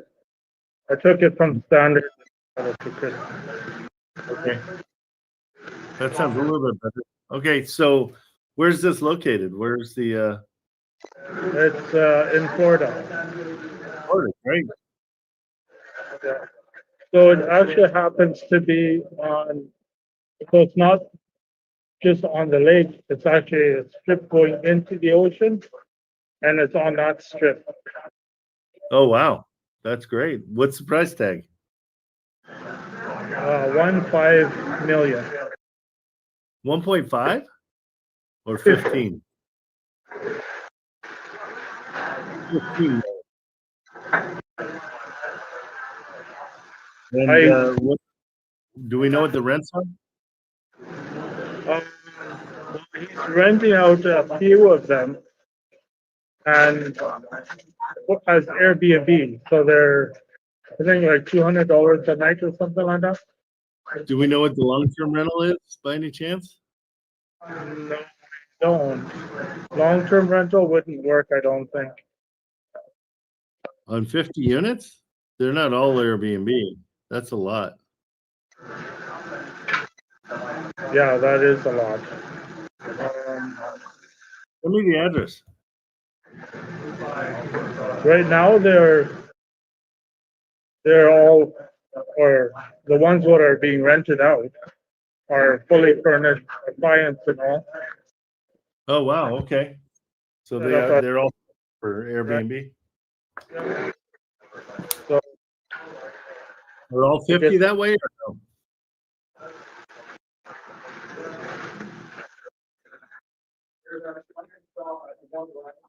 Are all 50 set up like that? Yeah. Wow. Yeah, and Okay. finished it, not today, but very recent. So they're about 300K per unit. So are they renting out for like 4,500 a month or? Well, he says once they're all renting out, it should be 90,000 per month. 90? Yeah. For everything? Everything, yeah. Yeah, I'd need to be way more than 90. It'd have to be like 150,000. So that makes sense. Yeah, that's a little bit under. So that doesn't cash flow. So what did you offer them? That's what he gave me for rental. That was 10,000 a month. I took half for expenses. I took quarter for myself, and then I offered payments as quarter of the 10,000. So like 2,500 or whatever. Okay, per unit? Or for the whole thing? You're really rough. I'm sorry. I'm not catching on to. Okay.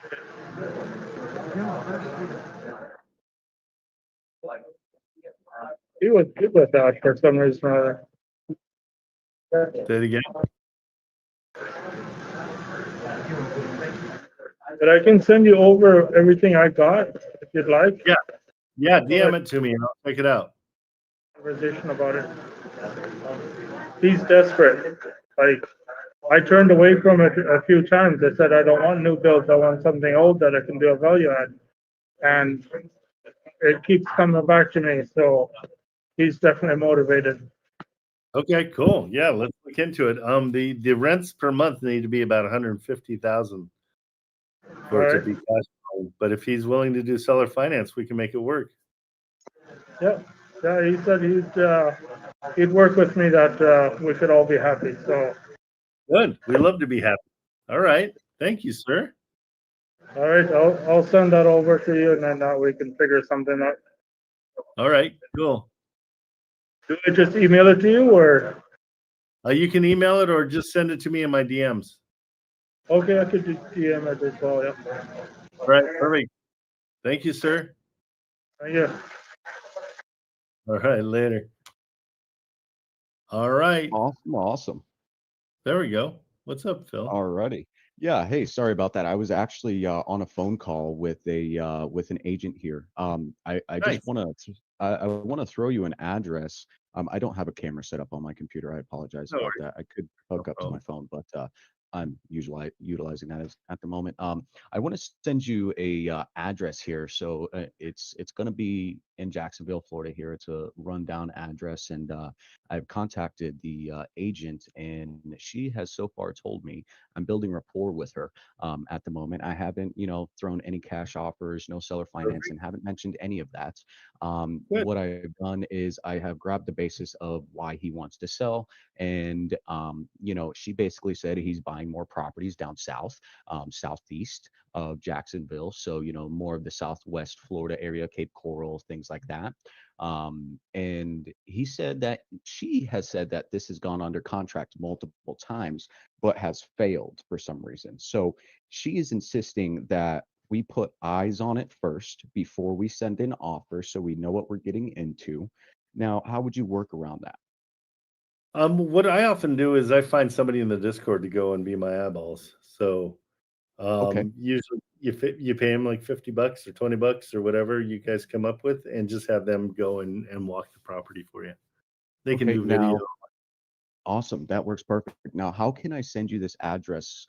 So then that way I can see, I can actually DM you Yeah, right just here. click on my right click on my picture, and then it will say Gotcha. message. There it is. You did it. There you go. You should be able to see it there now. You So that's nailed the it. property. So what I've done is I pulled it up into buy box, and then I also went ahead and went to the Zillow rental page to find what the rent would be for that, because they don't have it listed on the Zillow listing. And the area is obviously a very rundown area, so I can only assume that it wouldn't be anything as much as the 1% that I'm thinking that it should be at. Okay.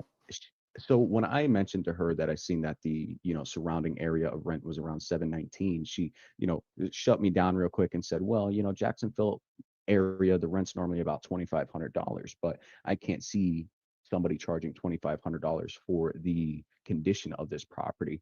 And I also stated to her that I see that he bought the property here in 2016 at 26.9, and Okay. now they're trying to sell for 124.9, which obviously great investment for him. If that's all he spent, he only put 10K into it, and then just collected rent from 2016 till now. Good for him, I guess. So what I'm asking is, obviously, how should I go about, now that you already gave me the answer, to find somebody in the Discord chats?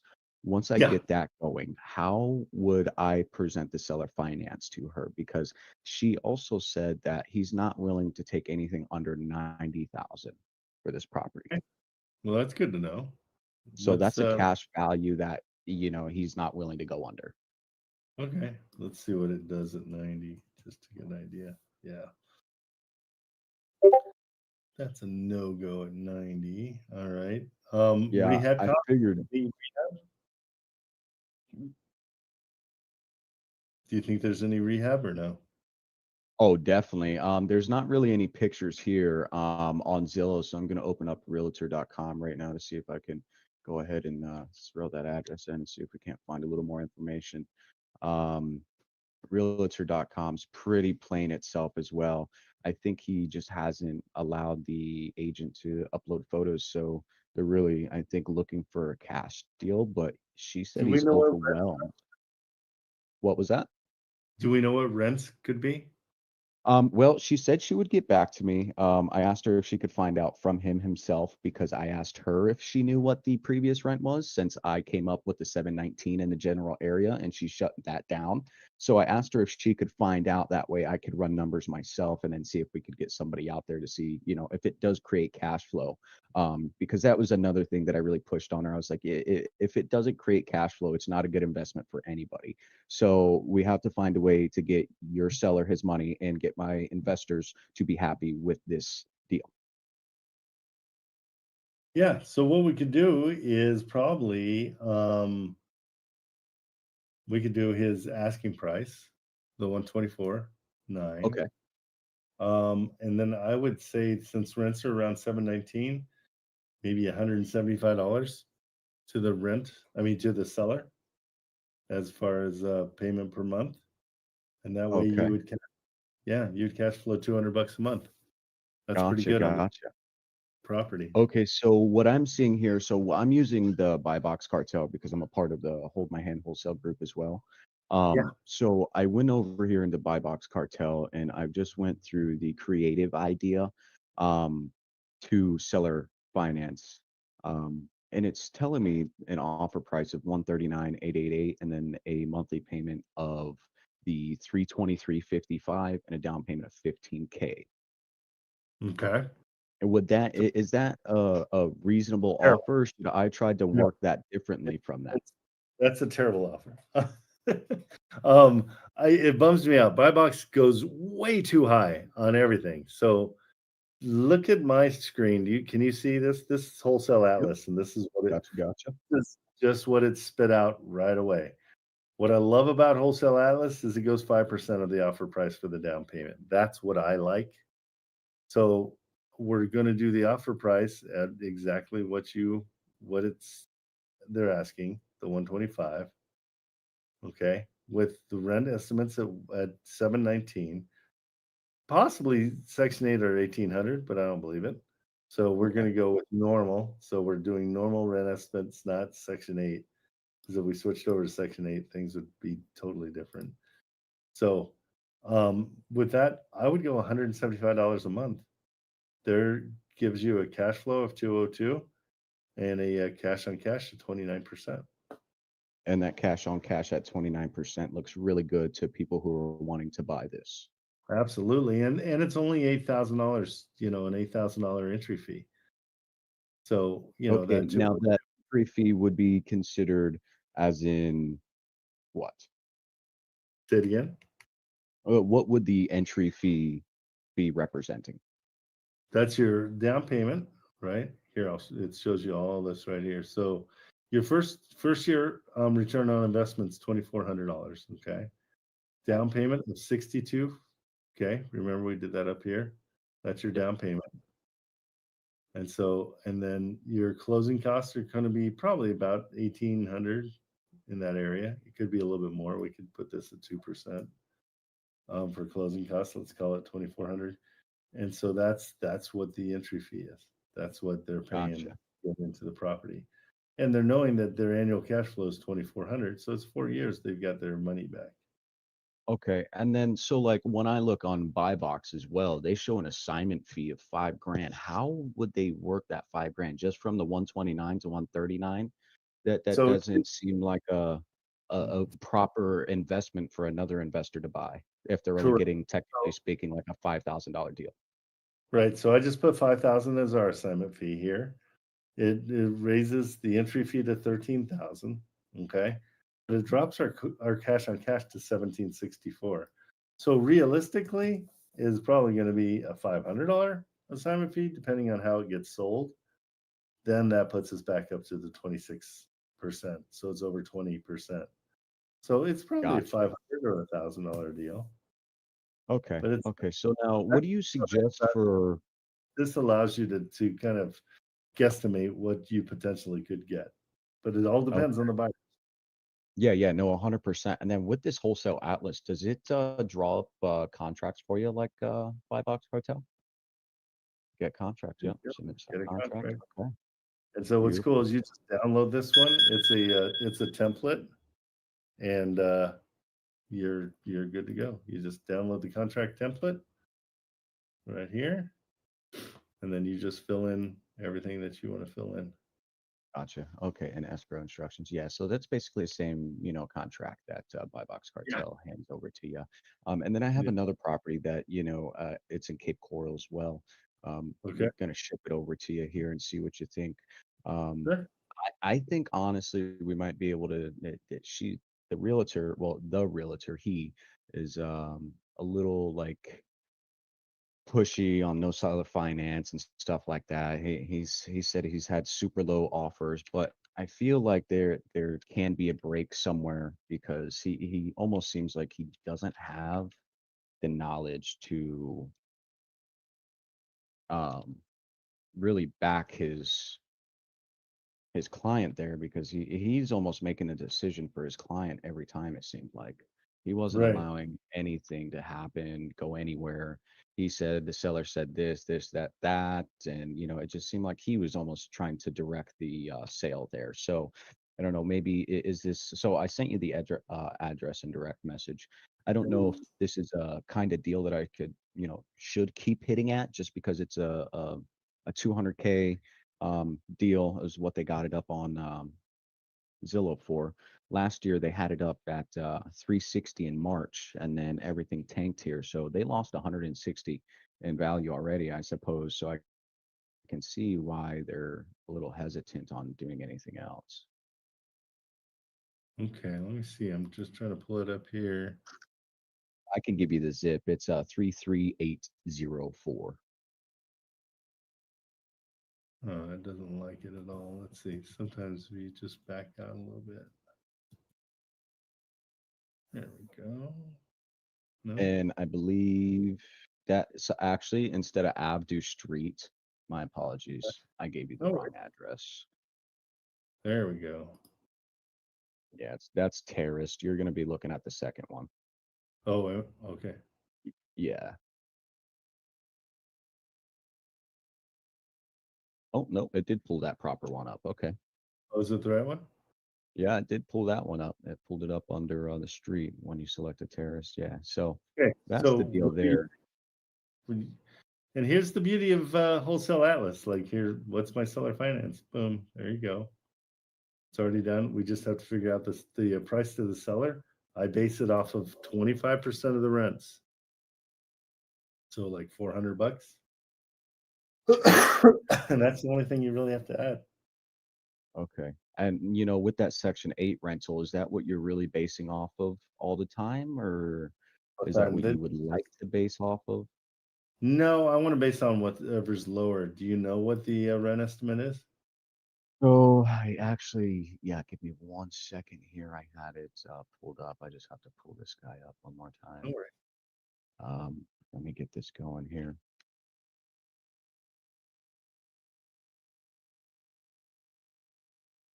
And guys, this is gonna be my last call. I've got a bug out. I got to run to the doctor and get a blood test, see if I'm pregnant.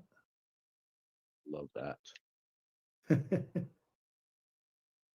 So they're saying the average rent was on Zillow Rentals was about $1,750. So even better. So more than the Section 8. Yeah, so I would go with that. That's fine. So and then in this we go 1750, we keep it on normal. If we put it to Section 8, then it changes it to 1690 there. So we're gonna go normal. I like 400. Look at you, cash flow $636 a month. It's a pretty 33%. good. Yep. And that's And a that's with $10,000 assignment fee. Yeah. So realistically, it's usually 5 or 6. I don't. But this is good. You've got a cash flow. Yeah, I would press them up. If the realtor's giving you grief, just try to go right to the seller. Okay, and so I'm using the prop stream, Yep. the 7-day free trial right now. So when I look this property up, it doesn't bring anything up on PropStream. I've been having an issue with this, the 213 Southeast 47th. When so it's got the big tree, so it brings it up. It shows me zero mortgage and stuff like that. I don't know if any of this is actually true value because I've seen on like Prime Trace and PropWire, I've searched the same property on all three, and it just shows me different stuff. Okay, let's see. Let's check out. PropStream's freaking out right now, as usual. Let's see. And I also seen over here in the chat that you guys have with your guys' stuff here, the what you're using right now, that wholesale. Yeah, there's a 7-day free trial for that. Okay, and it seems like it's working great. But my question on this 213 Southeast 47th Street, Cape Coral, I mean, with the realtor giving me grief, finding the homeowner, is that really going to be the best bet, or you think I should try to build more rapport with the realtor, or just really focus on the seller on this I one? would come in and tell the realtor that you found a way to make this work, and you can go with their offer price if he's willing to take a set of payments. Gotcha. Okay. Yeah, And that'd like be I great. said, yeah, and that's what I thought as well, because I ran all the numbers by myself, and I was really trying to get them at a cash offer of 100K, which Yeah, is super low, That's exactly what I would do. Here, let's see what So it says. See, it says at 120 even, but I think I like 100 better because it doesn't cash flow. yeah, and that's exactly what I pulled up with my numbers because the cash flow at 100 was, I believe, it was very little, which Yeah. you can always raise the rent or whatever to create more cash flow, which then that's done afterwards, or you just do a smaller down payment with 0% interest, right? Which then Yep. would give you more of a cash flow once you're doing that cash deal. Right, and that's why that seller finance is so great, is because of this. So that payment per month, Gotcha. you can even tell them, you can say, hey, watch what this does. I like doing this. So we're at 42% right now. Let's just say we don't want to offer this, but let's say we go 250. It hates 250, but look at we're still at 42%. So Okay, keeping so maybe where it needs to be is the best. So gotcha. start And with, what do you suggest for your oh man, I just had it. I apologize. What was I gonna down say? payment. Yeah, so when you're doing the seller finance and stuff like that, what do you suggest the cash on cash return be at? Like, do you want it above a 30%, 25%? I like it above 20%, as long as it's, a lot of people will say 12%, but I've got too much, I've tried to sell those and they just don't sell. I like Yeah, the above 20. margins are too small. But if you have a 42%, that's what we advertise. We'll advertise that, hey, 42% cash on cash. That's the first thing we say. And then, Okay. that's why if you can go after it and get the him at his purchase price. So the only way we could reach your purchase price, because it doesn't cash flow otherwise, use the checkmate strategy. You'll be good to go. Gotcha. Okay, so I'm waiting for that realtor to call me back. Now at a cash offer, I told him it would be, I wouldn't want to go anything lower, anything higher than like 130 maybe. But even then, that's still not proper. It's not bringing in enough. Yeah, we want to say 100, like 100,000, just in case they say yes, because it's really, even at 100,000, it's still not the greatest. Yeah, Right? so you're not even. But Yeah, you can okay. also generate that email, copy and paste this, so you can give them, hey, here's your cash deal, and then just come back to seller finance. Go down here, and it'll give you. Whoops, I lied. We're gonna go 200, right? Yeah. And so you can come down here and generate the other email, and